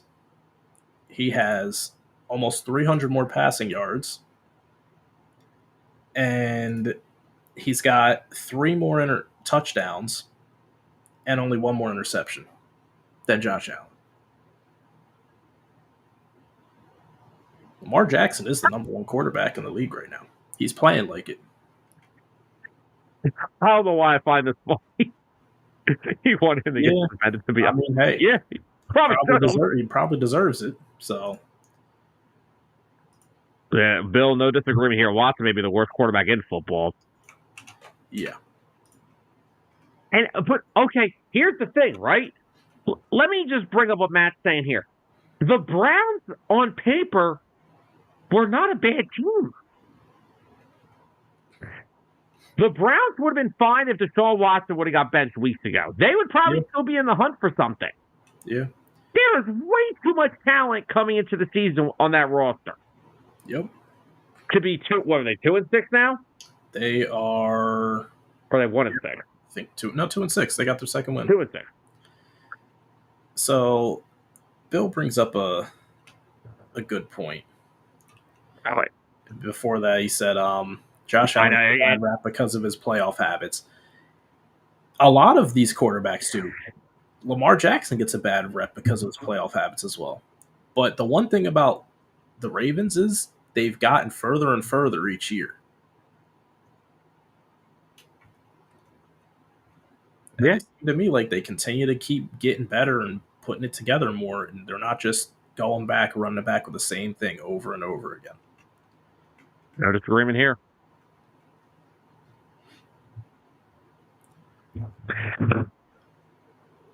Bill, I agree. I said the same thing. I thought the Browns were supposed to be contending too. I thought they had one of the best defenses in the league coming into the season. And I thought all Watson had to do was just be average. But he somehow couldn't do that. Yep. Something about Deshaun Watson this year before the injury, he did not look mentally right at all. Real quick, George, you did say about the Browns, they could go 7-1 and be at 500. True. Matt said he gets a bad rep also because he's a turnover machine. That is also why Josh Allen gets a bad rep. But he's very erratic. It's been great. I wonder if that had to do with a certain somebody. Yeah, maybe a certain someone wanted him to force the ball. And everyone's making this, oh, well, Amari Cooper had a bad game. What do you have, 1 catch for 3 yards? It doesn't matter. He sets the tone for everyone else. He puts everyone else in a good place in the offense. Do you know the numbers yesterday for Shakir and Coleman? No. What are their numbers? Well, Coleman had 5 more catches for 70 yards and a touchdown, and Shakir had 9 catches for 107 yards. Oh, and Dalton Kincaid caught a touchdown, too, while we're at it. Bill said Ravens win the AFC this year, in his opinion, or he thinks it's the Ravens or the Bills. Oh, yeah, I really do think that Stephon Diggs was a big problem in Buffalo more than Josh Allen. Yeah. And then Georgie said the Browns are like the senior cheerleader and with the oh my God. Georgie, I can't with you. And Matt said the same thing because Diggs is gone. Tyler, I said this before the season. I wouldn't have been surprised if this is actually better for Josh Allen. Maybe he doesn't want that guy. And we could be real. Stephon Diggs is better than Amari Cooper. That's no doubt. But the fact that Cooper does, did you hear Amari Cooper upset yesterday because he only got the football one time? Nope. He don't care. You won't hear him complain about it. Yeah. Bill said, but we all know that they want Mahomes to get 3 in a row to be the first to ever do it. No, nobody. Yeah, they want that. We don't want that. I don't care if it's Lamar or Josh Allen. Someone's got to save us from that. Lamar's our only hope. He has got to save us from the three-peat. Yeah, honestly. You got to forget having the Chiefs lose in the Super Bowl. I need them to not make it to the Super Bowl. So, Bills, Ravens, time to step up. Make it happen. Agreed. Jeez, on Facebook alone, we have 119 comments. Wow. You guys are the best. All right, so let's move into some recap of the NFL, even though we kind of already are. As we've already talked about it, Browns beat the Ravens 29-24. The new Rex uniform for the Chiefs, Bill said. Look, the only thing I'll say the rest of this one, Jameis Winston, 27-41, 334 yards, 3 passing touchdowns.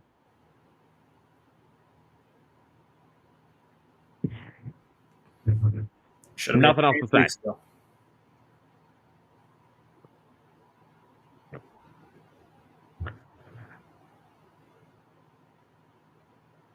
Oh yeah, and the other thing, like I said, last year, if Stephon Diggs had a game like Cooper did yesterday, 1 catch for 3 yards, that would be the only storyline we'd be talking about today. Yep. Georgie, not me personally, but I know there's somebody who does your show with you that I bet would. All right, Matt's bold prediction. Chiefs are not making it this season. This Chiefs team reminds me of the Steelers team a few years ago that was undefeated. But, okay, Matt, I don't know about that far, but I don't think the Chiefs win it this year. And the new Browns. This is number, 30? You know, ESPN could probably do a 30 for 30 on just starting quarterback for the Browns since 2000. Oh, my God, Clint. Jameis Winston's post interviews are so funny. He talks so seriously. Oh, yeah. Oh, my God, it's hilarious. But no, I mean, look, give the credit. Give the credit where the credit's due. Jameis Winston played really good yesterday.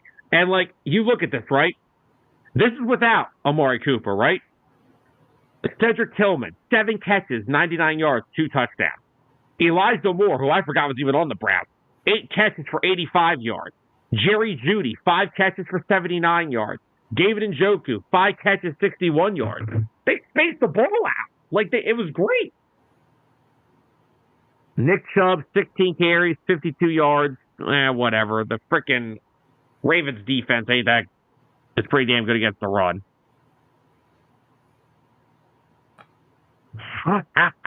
They should. 1 episode for every quarterback the Browns has. Georgie, you better make sure you let Adam know that he said this.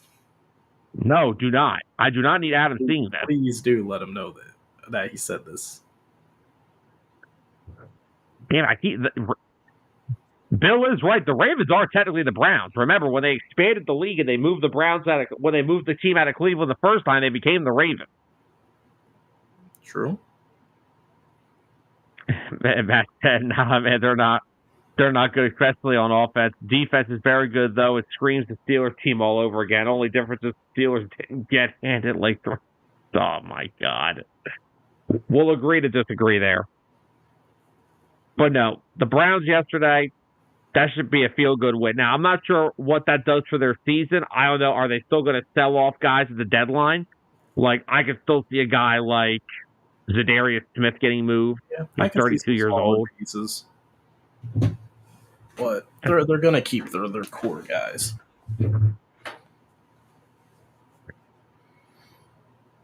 Flint said we laughed. Browns fans would watch that 30 for 30. They would. It'd be the most entertaining 30 for 30 ever. Georgie said when the team left, they lost all Browns names, records, and were noted as the new team. Sorry, Bill. Oh, okay.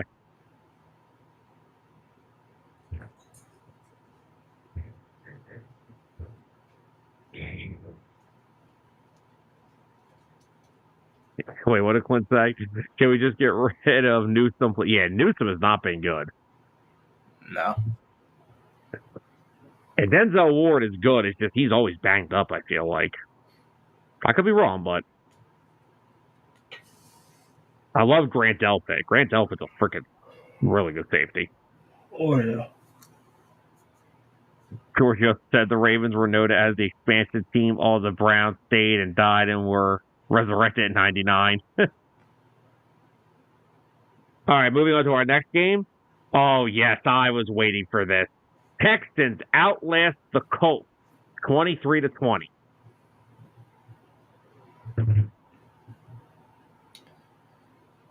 Tyler, All right. would you like to start with this, or would you like me to?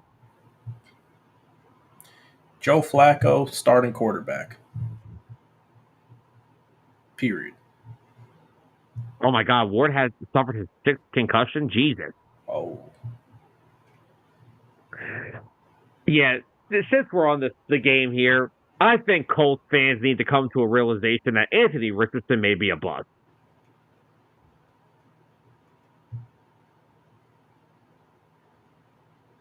So here, and look, and Tyler, you saw it earlier. I did a YouTube short about this. Anthony Richardson, I was already concerned about him being banged up every week. You know, shoulder injury took him out 4 games into his rookie season. This year, he's left like 3 or 4 games hurt. Yeah. But, you know, the fact that you took yourself out of a football game because you were tired. After scrambling, not even for a first down, made it back to the line of scrimmage. Let's just look at Anthony Richardson real quick, and let's look at his season so far. I'll tell you from yesterday so far: 10 for 32, 175 yards, 1 touchdown, 1 interception, and he ran 45 yards. All right, so the season started September the 8th, right? Mm-hmm. Anthony Richardson's best game is 17 out of 34. But minus that game, 9 for 19, 10 for 20. Against Pittsburgh, 3 for 4 because he left injured. Miami last week, 10 for 20. 10 for 24, that is. Oh, not to mention he's thrown like 9 interceptions already this year. I no longer want to hear the freak out, like he's a freak in nature. He's a physical specimen. That doesn't mean you can play. You can have all the athletic traits in the world. That does not mean you can play. Yeah, it doesn't. Well, clearly he doesn't have that many athletic traits because he got tired.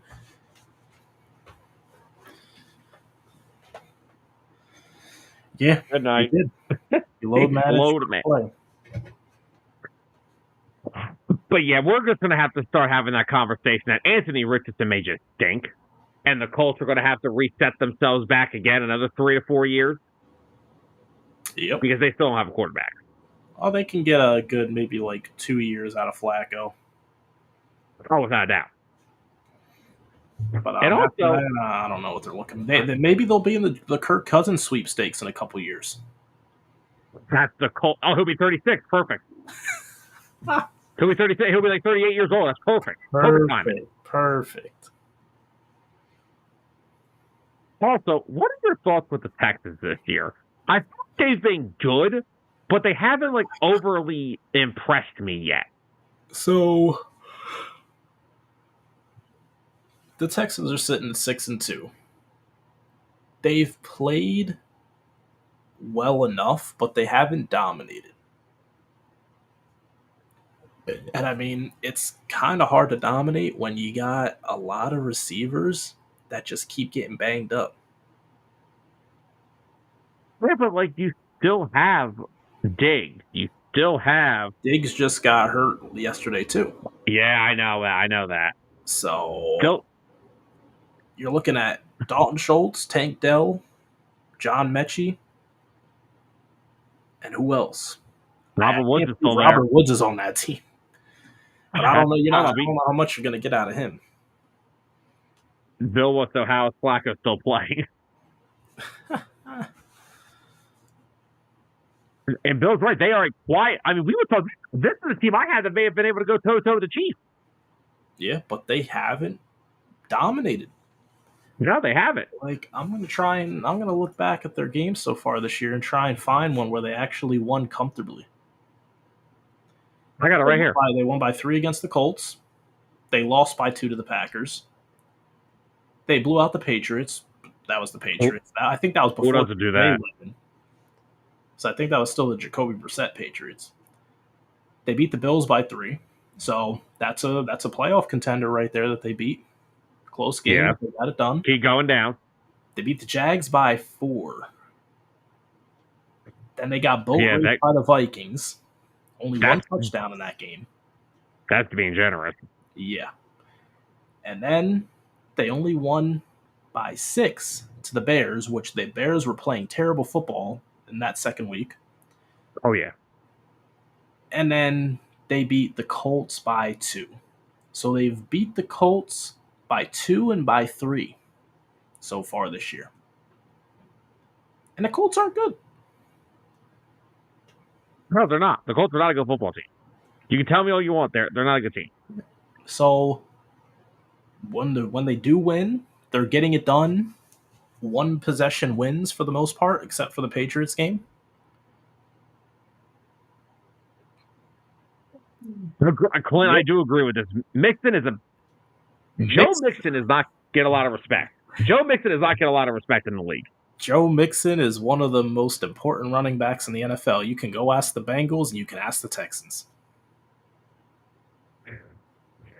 That's an understatement.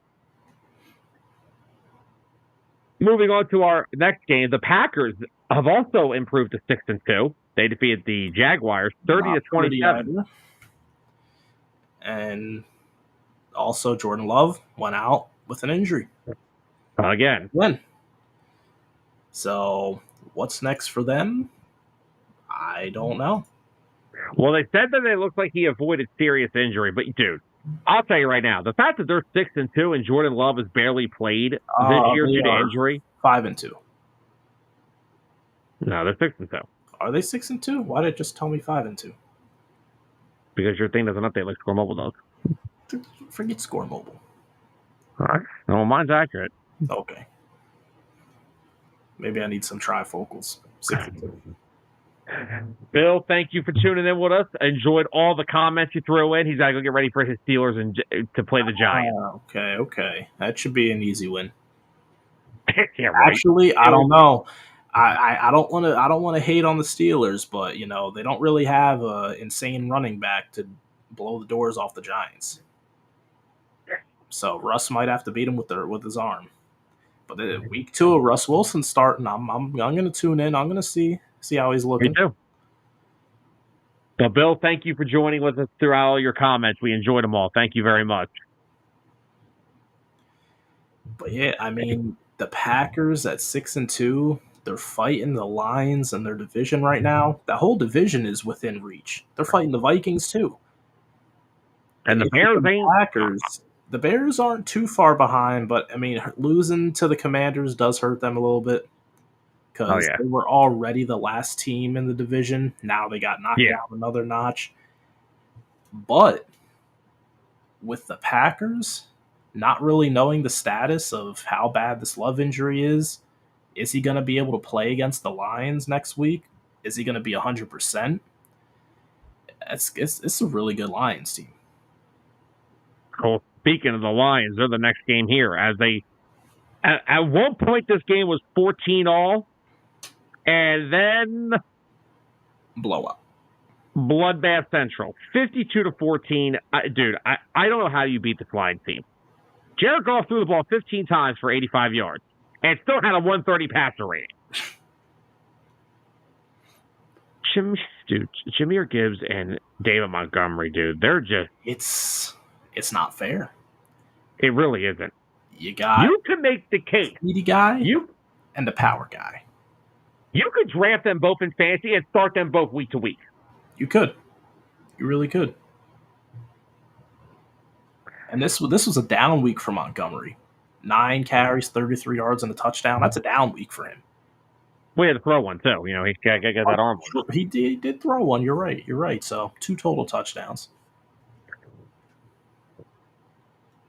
But they just dominated it on the ground. Let's everyone's getting touchdowns like we're giving out. This is the second week in a row that the Lions have been doing this because they're just blowing the doors off of teams. They were trying to throw touchdowns to their offensive linemen against the Cowboys. Well, give them credit. They saw with Aiden Hutchinson getting hurt, they know that offense is going to have to win them a lot of games. Yeah, and so far they haven't wavered. Next up, Falcons outlast the Bucks 31-26. Kirk Cousins provided another 276 passing yard performance with 4 passing touchdowns, with a quarterback rating of 145. I will say, I got to give Baker Mayfield credit for hanging in there with both his wide receivers out. He still played a hell of a game. He did. I don't like dropping him back 50 times to pass when his 2 wide receivers are out, but still. Yeah, but I mean, you look at the running backs, and they're still not the splashiest guys. Nope. You know, they're not going to dominate like a Jahmyr Gibbs and David Montgomery are. No. So you kind of still have to go with, what's been working for you, and that's been dropping Baker back, having him throw the football. And I mean, 37 completions. It's still really good. 330 yards. I mean, they moved the football. The 2 turnovers hurt. They also lost the fumble.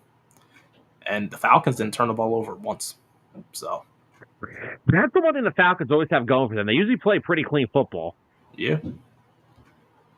So yeah, Falcons are another team sitting at 5-3. Bucks dropped to 4-4. Yeah, I was going to say, it's going to be a lot of Cade Otton in that offense until at least Mike Evans gets back. Yep. Now, why don't we talk about those Jets?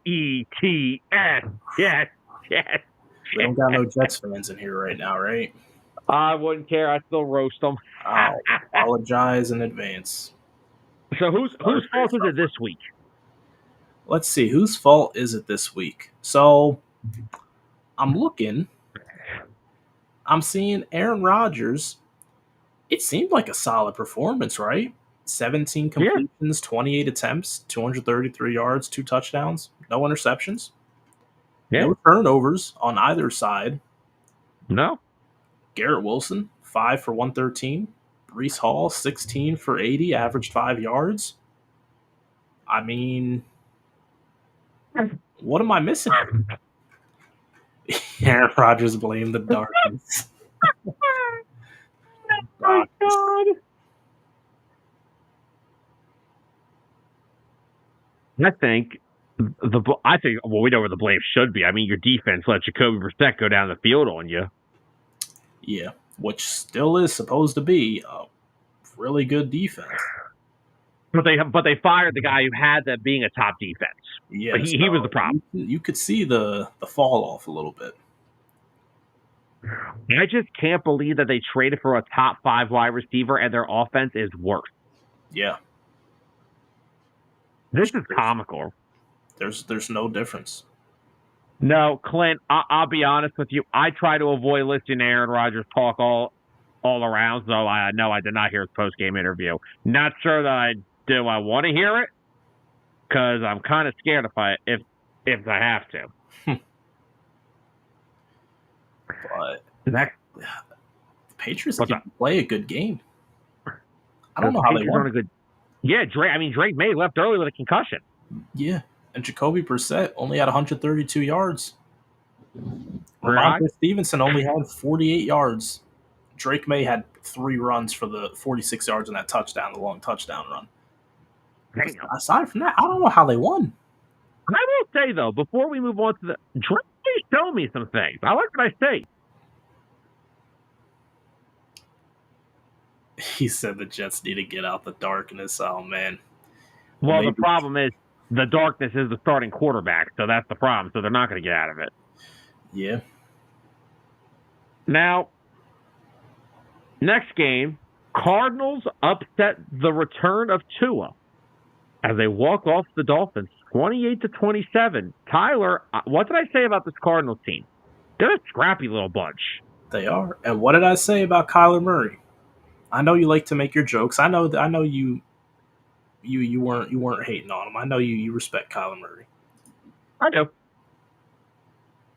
They got a good team.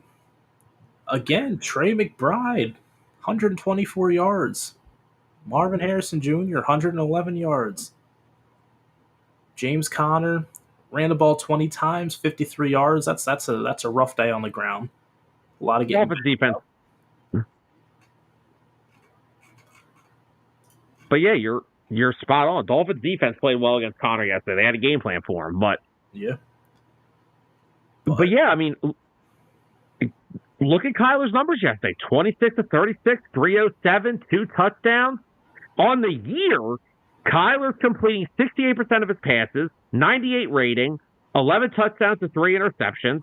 Damn it. Sorry, freaking Twitter. And he's also ran the ball for 344 yards and a couple touchdowns this year. Kyler, because you know why is you're finally seeing Kyler Murray at 100%.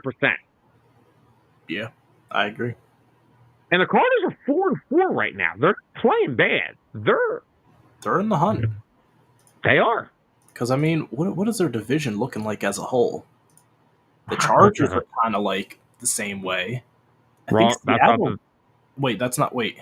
No, not Chargers. I meant Rams. My Tyler. They almost look the same. Tyler, it's a 3-way tie for first place.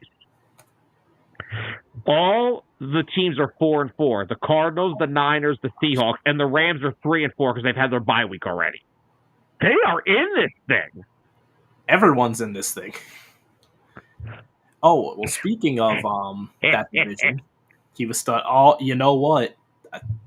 The Call of Duty came out recently. We gotta hope that he can. Oh shit! He can stay focused. We gotta hope. But speaking of that division, apparently, 49ers running back Christian McCaffrey might have his practice window opened up by next week. And he may be looking to return by probably the following week because they're looking to open up his window by November 4th. So we could see a return within the next 2 weeks of Christian McCaffrey and the 49ers, which would be a much-needed boost for them, especially with losing Ayuk.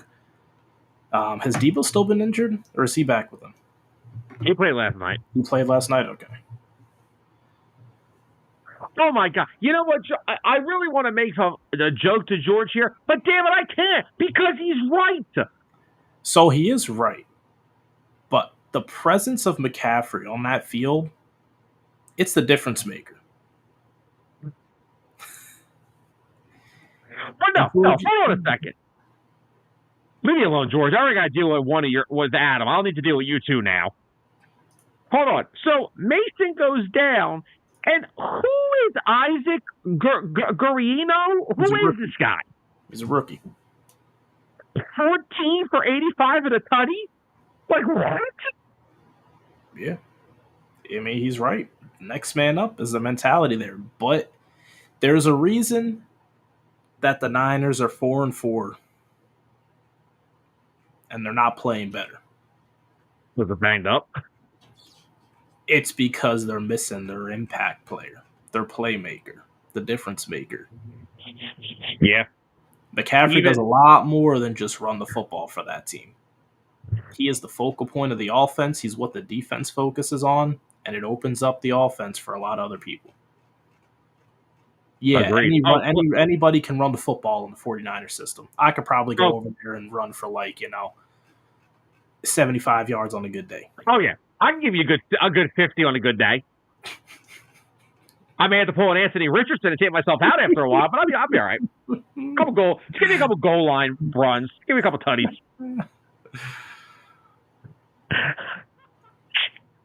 But in my opinion, they're still missing Christian McCaffrey. They've been missing him since week. If they had him the whole season so far, I think they might be looking at maybe 1 or 2 losses on the season. Well, that's the thing. We're talking about how great of a running back system that is. So imagine it when it has the best running back in the game in it. Like, it's just unfair. Yeah. It's video game stuff. Yeah. I mean, you know what's been keeping the Niners afloat is the reemergence, and he's been kind of quiet the past year and a half. The reemergence of George Kittle. Yeah. 40 catches on the year. Here's the crazy part, right? He's caught 40 passes out of 49 targets. 503 yards, 6 touchdowns, 72 yards a game. That's big. It is. And then even the rookie, Ricky Pearsall, 4 catches, 38 yards. Productive player in the system. Yep. Yeah, that's the other thing. Like, yeah, Mason's good. That kid yesterday's good. This is the part McCaffrey comes in so big with, is pass catching. Yep. Clint, he is the people's tight end because he came from tight end U, known as Iowa. And he's also a wrestling fan. That's also true. All right, so the rest of these games, I mean, we care to? I mean, the Chargers beat the Saints 26-8. I'm still waiting for people to tell me I was wrong about the Saints. Your prediction is looking more and more realistic every week. Great. But let's not forget, Derek Carr has been I out. got you. I know, but they would have won games with him in there. Oh, God, yeah. Oh, they probably would have beat the Chargers. Yeah. The Bills dominated the Seahawks 31-10. Josh Allen, another solid performance. James Cook, once again. James Cook. Yep. So I think they were definitely missing DK Metcalf a lot. Oh, yeah. DK's their big play guy. That's why. Even Tyler Lockett didn't do anything. 1 catch, 9 yards. Tyler Lockett's starting to hit that decline, I think. Yeah. But let's and we kind of talked about the Niners and Cowboys already. Let's talk about the biggest game that we were ready to see yesterday. And that was Caleb Williams, Jayden Daniels. Tyler, did it live up to the hype? I'll be honest, no. Fair enough. 18-15. Prior to that touchdown, it was 15-12. No. The game did not live up to the hype for me. They didn't score a touchdown the whole game until the final play, which that's when it matters. Okay, sure. But honestly, from what I've seen so far, what the Commanders are capable of, the fact that they weren't able to get any touchdowns, they settled for a lot of field goals. That's one thing that I realized a lot. They weren't able to keep the ball moving, keep the chains moving enough to be able to get in the end zone sooner. They were 5 for 15 on third down. The Bears weren't any better. They were 2 for 12 on third down. Daniels did have more big plays.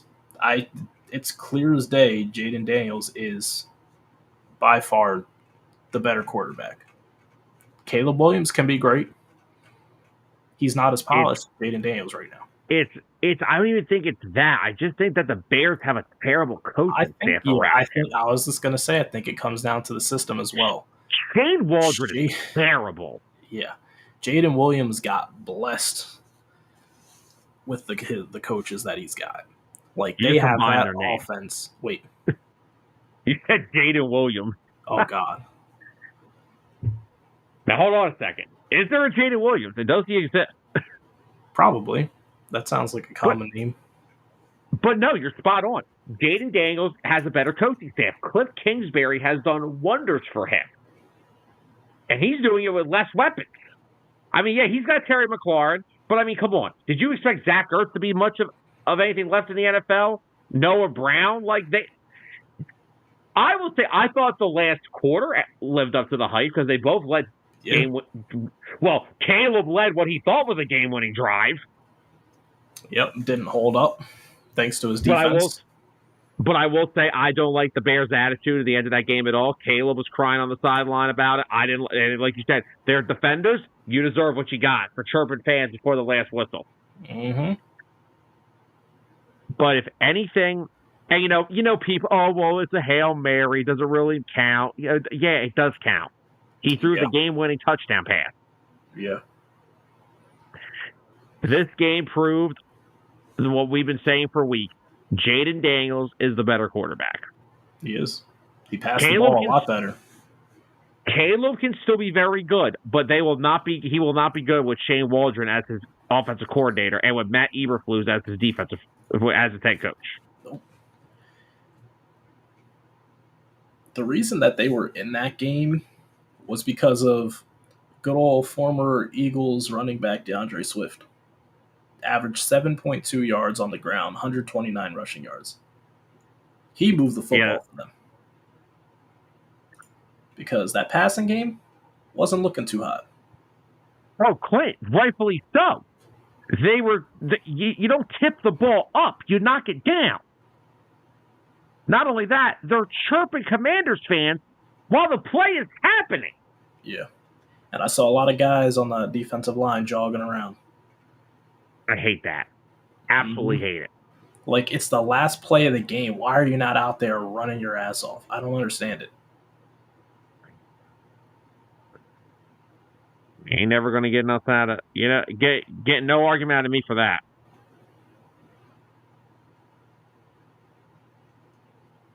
Some guys at the end of the day, some teams just want it more. That's why I don't think the Bears have a shot at winning their division this year. No.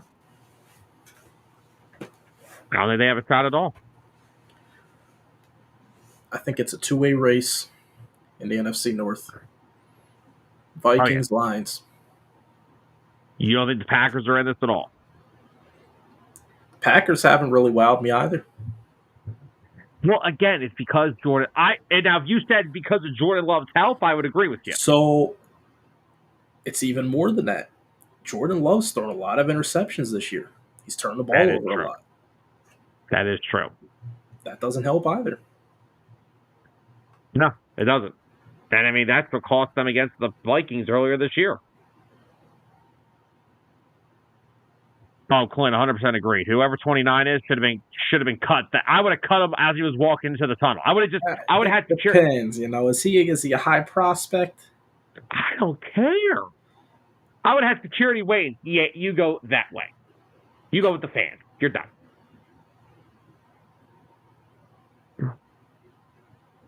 But want to move into some AP Top 25? Yeah. All right. Well, let's talk about it. Rounding out the new AP Top 25 for college football this week. Number 1, Oregon stays there. Georgia is in there at number 2. Penn State, after another very dominant win over Wisconsin, holds on to their number 3 spot. Big shout out to the Nittany Lion defense for holding it down in the second half of that game. Ohio State stays at number 4. Miami is up to number 5. Texas is now sitting there at 6. Tennessee is there at 7. Notre Dame is back in the top 10. They are at number 8. BYU is sitting there at number 9. Texas A&M moved up to 10. Clemson is sitting there at 11. Iowa State is sitting there at 12. Indiana, the undefeated Indiana Hoosiers, sitting there at 13. Alabama sitting there pretty at 14. Boise State sitting there at 15. LSU drops to 16 after losing to A&M. Kansas State is currently at 17. Pitt currently sits at number 18. Number 19 is Ole Miss. SMU is sitting there at 20. Army is still sitting there at 21. Who the heck is... I forget what team's logo this is. Wow, I'm blank. I'm having a problem. Oh, no. You want to help me out here, Tyler? I'm going to move on. What number were you on? Number 22. I'm blanking on who. Oh, Washington State. That's why. Oh, that's exactly why I didn't know who that was. Washington State is number 22. Number 23, Colorado, so their fans can shut up for 3 days. Illinois still hanging on in there at 24, and Missouri is sitting there at 25. So Navy has officially exited the top 25. Poor Navy. Unless Air Force wins like 7 in a row, which ain't going to happen. Oh, shut up, Sam. There's no chance. Any thoughts on the top 25? I think it's solid. It makes sense. There weren't any super major changes. Notre Dame's creeping up more and more. Yeah. I mean, the biggest game was A&M upsetting LSU, but A&M was already in the top 25 last week anyway. Yeah. I do like BYU climbing a little higher. Climbing. They're in the top 10, dude. Yeah. No, they've been climbing consistently. So I remember when they were like around like 19 or something, like 3 weeks ago. I like that Miami's sitting there. The top 5, I really like the top 5. Oregon, Georgia, Penn State, Ohio State, Miami. Now, should Miami be above Ohio State? Probably. I would still like to see them above them. Because you see, Texas lost. They immediately got dropped below Miami. But Georgia lost. Ohio lost one. They can be a little higher. Yeah, I agree. But I think the top 5 is solid. It is. It's solid. And now all eyes will go over to Happy Valley this Saturday as Ohio State comes into the Lions' Den. Oh, man. Huge game. And at 12 o'clock. Outrageous. So, unfortunately, there is too early to tell at this point, but if James Franklin had to guess, Drew Aller will be a game-time decision against Ohio State. So Ohio State's probably going to luck their way into a win. If he doesn't play, I don't know how Penn State can beat them. I don't see it. Because I personally think Penn State does have the team that can beat Ohio State. You control the game. Exactly. But you control the game with Kaytron out and Nicholas Singleton. You're going to win games. Your wide receivers, Fleming, Wallace, they just got to make enough plays. You have the best tight end in the freaking in CFB this year. And you have a ridiculous defense. Tom Allen's defense, that second half defense is something different. And the hope is that Drew Aller plays, but it looks like they're going to be going up to game time with this. So hopefully, I'm hoping most of what Saturday was he wasn't comfortable playing in a brace. Gotcha. I'm hoping that's what this is. It doesn't look like it is to me, though, unfortunately. So the hope here is that Drew Aller can play. Because I'm sorry, if Drew Aller can play, I think Penn State wins this game. I think what the hope should be is that it's nothing that's going to linger. Because, all right, let's say he does have to miss the game. All right. Yes, it sucks. Is Penn State going to drop a little bit? They'll probably drop. They'll still be in the top 10. I think so. Oh, of course. But you want to try. You need to focus on the longevity here. Oh, yeah.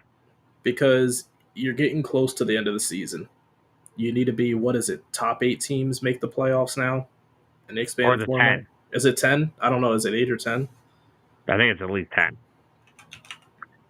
Clint said OSU's defense can't get pressure or force turnover, so if your quarterback can stay protected, they can PSD. Yeah, Penn State can win. Another thing, if Drew Aller cannot play this weekend, it's top 12 teams. Oh, I'm sitting fine. So, I mean, if they drop the game, hey, who's to say they don't meet up with them later on in the playoffs and get the revenge on them? Yeah. All I'll say is that if he doesn't play, Kaytron Allen and Nicholas Singleton, that's my game plan. Yeah, run the football. You've seen up close and personal. Those are two NFL running backs. Yeah.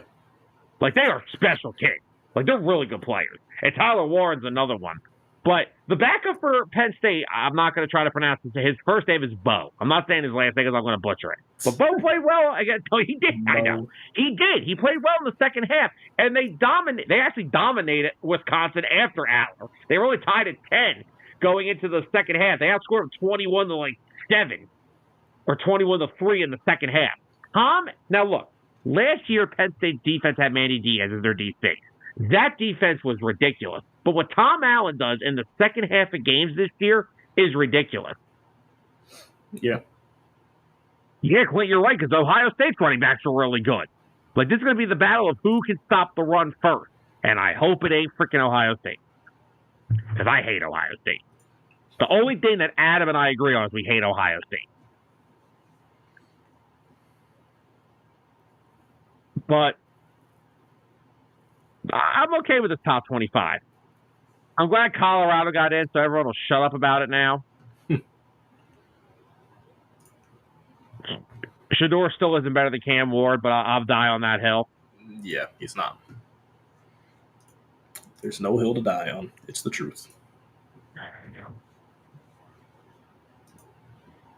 Tyler, you have any thoughts on the NBA so far? I mean, it's very early still. I mean, that's the main thing. It's still very early in the season. The Lakers have surprised me. Starting off 3-0. They've shut me up for now, but it's an 82-game season. Look at that, Clint standing with us. Because he said Randall Ward's better. Yeah. He is. The numbers indicate it. Now, don't get me wrong. The one thing I'll before we jump back into some basketball real quick, the one thing I will say about Shedeur, his offensive line is dog shit. Yes. So he is playing. Colorado's O-line. He's playing with a high school O-line. That's generous. That is generous. That's really, you're being very generous tonight. Rec League? Rec League O-line?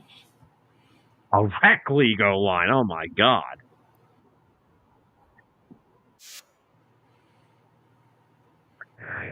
But no, let's back to the NBA before we call it a night. The Lakers are off to a very good start. You know, LeBron played back-to-backs this weekend. Hi, Joel. How you doing? Year 22. And hey, you know if LeBron doesn't LeBron's done his fair share of load management too, but you know why LeBron doesn't do it as much? Because you ever notice LeBron's in peak physical condition? Yeah. Well, first of all, what did I say about the Lakers? That team will go as far as LeBron and AD can take them. And AD's playing really well to start the season. The Lakers' success hinges on their health. Yeah. It does. I mean, if you just look at do they play tonight? They're in Phoenix tonight. So what, are they playing late, 10 o'clock? Oh God, yeah, that's the late. That's the second NBA TV game. But I mean, if you look at the Lakers so far, right? They're 3 games.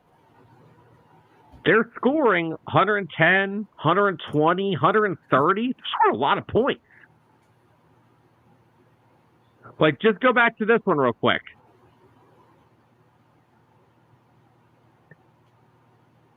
That is true, Clint. And Embiid probably spends like 50 cents. But I mean, just look at this score real quick. LeBron James. This is the game against the Kings they played the other night. LeBron, 32, 14, and 10. Hachimura, 18. Davis, 31. Russell, 16. Reeves, 16. Connect, their rookie, 10 points off the bench. If they could just get production from like 3 to 4 other guys a night, like Russell, Reeves, Hachimura, they're in good shape. Yeah. And I think Hachimura is a really good fit on that team. He is. He's a wing. He's a wing who can space the floor, play tough defense, but he needs to help out AD on the defensive end with a bigger front court. So, but no, I agree. I think it's a very good-looking start for the Lakers. Mavericks are sitting at 1-1 right now.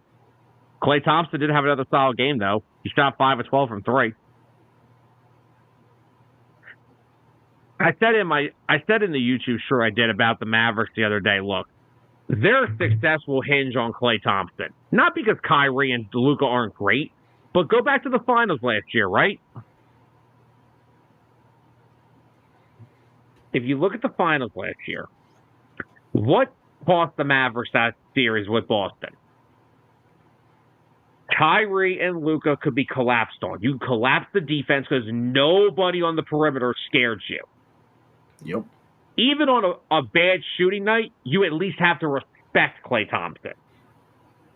Klay Thompson is one of the best shooters of all time. Is he better than Steph? No. Is he better than Reggie and Ray? Probably not. But he's still, accuracy-wise, still one of the best shooters of all time. He's probably like in that Mike Miller category, but probably maybe a little better than him. Whoa. Like more well-rounded, I would say. Mike Miller's a better shooter. Mike Miller's a better shooter. You're out of your freaking... You're literally losing your mind right now. But you're not going to put no respect on Mike Miller's name? Mike Miller is a bench player. Klay Thompson is a 4-time NBA champion, all-defensive player. What are you talking about right now? Klay Thompson is the fourth greatest shooter of all time. What are you talking about right now? You've lost it. Clint, that is also true. Luka does have to try to put a better effort in on the defensive end. But that was the point of going to get guys like Daniel Gafford at center, like Klay Thompson. You're trying to hide that inability of Luka playing defense. Because I'm sorry, it's never going to happen. Thanks, Carol. Hope you have a great rest of your week. Always go Birds. Thanks for tuning in with us. Thank you, Carol. But like Klay Thompson brings them that aspect that they were missing last year. That knockdown three-point shooter. That's what they were missing last year. And now that they have that, Luka and Kyrie have more room to operate. And don't get me wrong, Luka and Kyrie are good shooters, but they're not Klay Thompson. We know what Kyrie and Luka's game is. It's attacking the paint, getting to the rim. But yeah, Klay Thompson's been a really good fit so far for the Mavs. And Clint said he's also liking what he's seen from Kenny Atkinson so far. Is Kenny Atkinson the coaching with the Cavs now? Is he? I'm pretty sure that's who he took over for. Pretty sure that's who he took over for this year. Yes, he is. He is the new coaching. I couldn't remember who he took over for, but I was thinking it was Cleveland. Well, Cleveland's off to a hot start too. They're 3-0. Evan Mobley's playing great. Jared Allen's still one of the best run, jump, and dunk centers in the league. And then you got that backcourt of Darius Garland and Donovan Mitchell doing their thing. Yeah.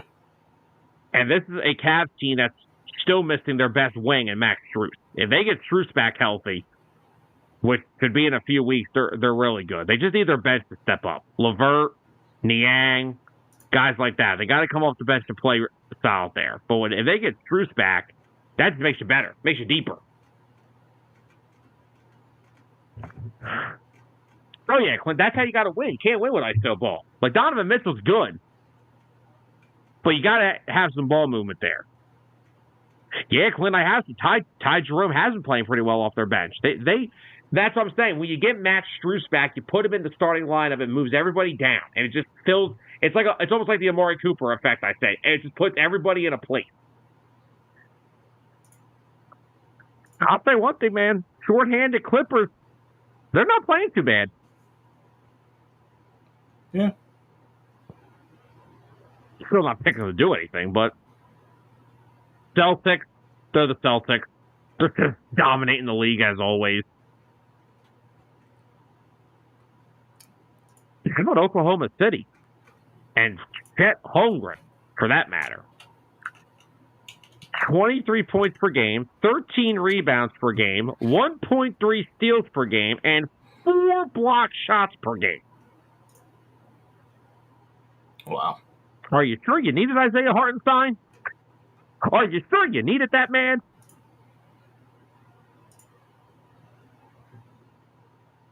Timberwolves are off to a decent start. They're 2-1. Spurs are off to a slow start. That's not surprising. Yeah, I mean, 1-1. They haven't even played a third game yet. I'll tell you one thing. The Nuggets, look, I'm sure the Nuggets are still going to be good, but the one thing I will say about them, they did not do a good job replacing Kentavious Caldwell-Pope at all. Nope. They missed that shooting and that defender that he brought them so much. Yep. But guess who's not missing it? What's that? The Orlando Magic. Oh, they're playing great. They've got such a young, talented group. Banchero is unbelievable. Yeah. I mean, Kid's just not to mention they're playing great defensive ball, just like they were last year.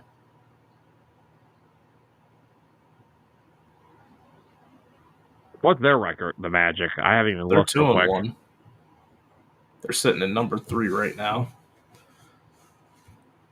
They're only allowing 107.3 points per game, which is the lowest currently. So Clint just said Curry's out 2 games with an ankle injury. Oh, brother. Yeah, the Warriors are like 140 a game. Yeah. So speaking of the Magic, why we're talking about them, they're winning 63-54 in the second quarter, right? Mm. The second quarter, Paolo Banchero has played 17 minutes, 32 points, 7 rebounds, 6 assists. He's shooting 12 for 15.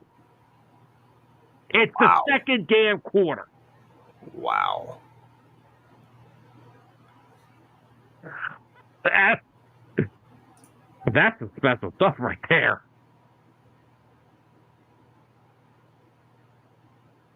You're currently losing to the Pistons by 3. Yes, I know. Cade Cunningham's playing pretty well to start the year, until he gets hurt again. What's your thoughts on Cade Cunningham? Do you think it's a bust, or do you think it's just not a fair situation to assess him in that area? I think whoever gets drafted by the Pistons in the current day are just destined for failure. So I don't think it's a fair situation. But, I mean, wait and see what they can do, if they can put something together. But this roster isn't going to turn any heads. I mean, he's averaging 27 points per game. Who else is helping him? Tobias Harris. Goodbye, Sam. Paul Reed. Would you just give him a bunch of X76ers you didn't want anymore? Wait, whoa. Paul Reed's on the freaking Pistons. Oh, good Lord. Wendell Moore. Malik Beasley. Malik Beasley still getting checks in the league. Tim Hardaway Jr. Like, who was helping him? The only reason that there's hope for the Pistons is if they can continue to build through the draft like the Magic did. Because the Magic were in the same boat. Oh, God, yeah, they were. But they built through the draft. And guess what? Maybe Cade Cunningham really isn't going to be that great. You know who else on the Magic who really isn't, who was supposed to be that guy that was supposed to be really great, but didn't really turn out? It's Jalen Suggs. He's a great player. He's a really good player, but he's not really. Paolo Banchero's a way better player. I think we all knew that. Yeah, but Jalen Suggs was really highly touted coming out of the draft. That is true, but he's still been very solid. He has.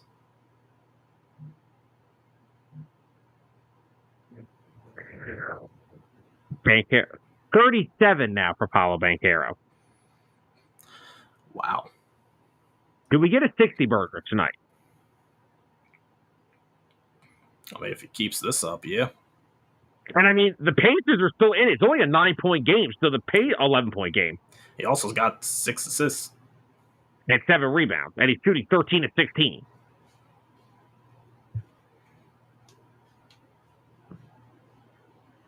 And let's give a shout out to the Milwaukee Bucks, who, by the way, their defense still sucks under Doc Rivers, which I could have told you that. So, listen to this one, right? So they dominate the Sixers, the shorthanded Sixers on opening night. They allowed 133 points to the Bulls the next 2 days later. And then they lost 115-102 to the Nets. Wow. And now tonight they play Boston, who I'm expecting they'll lose to. Because Boston's just Boston. The league right now is really just Boston and everybody else.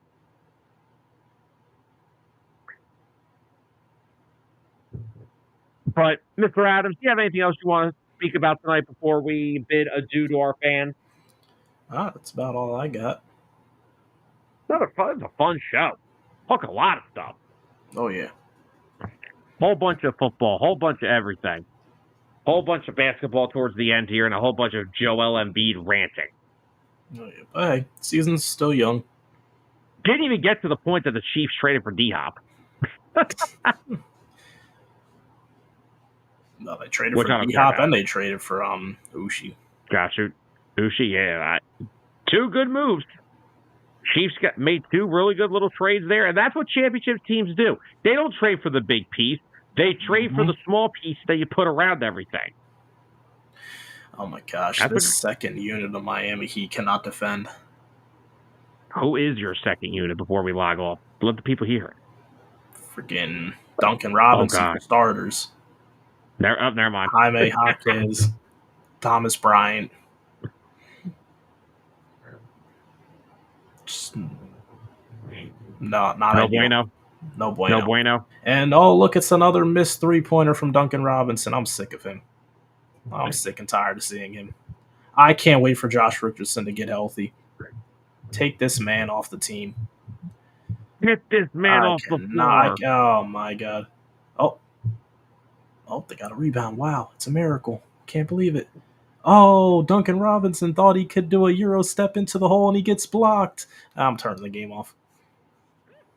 He's had his share of Heat basketball for the night. I can't watch when Duncan Robinson's on the floor. Why do we have to give up Max Strus? We got rid of the wrong player. Max Strus was a better defender and a better shooter. Oh, yeah. It's a better all-around fit. Yeah. So, yeah. That's how I'm doing over here. Well, I want to thank everybody for joining us tonight on another fun episode here at 609 Sports Talk. Thank you, everybody who commented with us tonight. Matt, Clint, Carol, Bill, you guys are all... You're welcome, Clint. You're welcome. You are welcome, Clint. Let's give you the thank you for Max Drews. But, again, Georgie, everybody who commented with us tonight, thank you all for joining us. Thanks, everyone, for enjoying tonight's episode. If you missed it, go back on the 609 YouTube or on the Facebook page, and you can always rewatch it. Also, everyone, please do us that favor. Go hit that like button on Facebook. Go hit that subscribe button on YouTube. We greatly appreciate it. Everything for 609 is going up right now. We're really enjoying the shows that we're doing, getting a chance to talk to all you guys, talk sports for a couple hours on Monday. What better way to spend your Monday than talking some sports with us, right? Because nobody likes Mondays. It's the worst day of the week. But thank you all for joining us again. We hope you all enjoyed tonight's episode. We'll see you guys next Monday. So have a safe rest of your week. If you have kids and you're going out for Halloween, stay safe. Because Halloween's this week. I can't believe it's the last freaking week of October already. But stay safe, and we'll see you guys next time. For Tyler Adams, I'm Sam Nelson. Good night, everybody.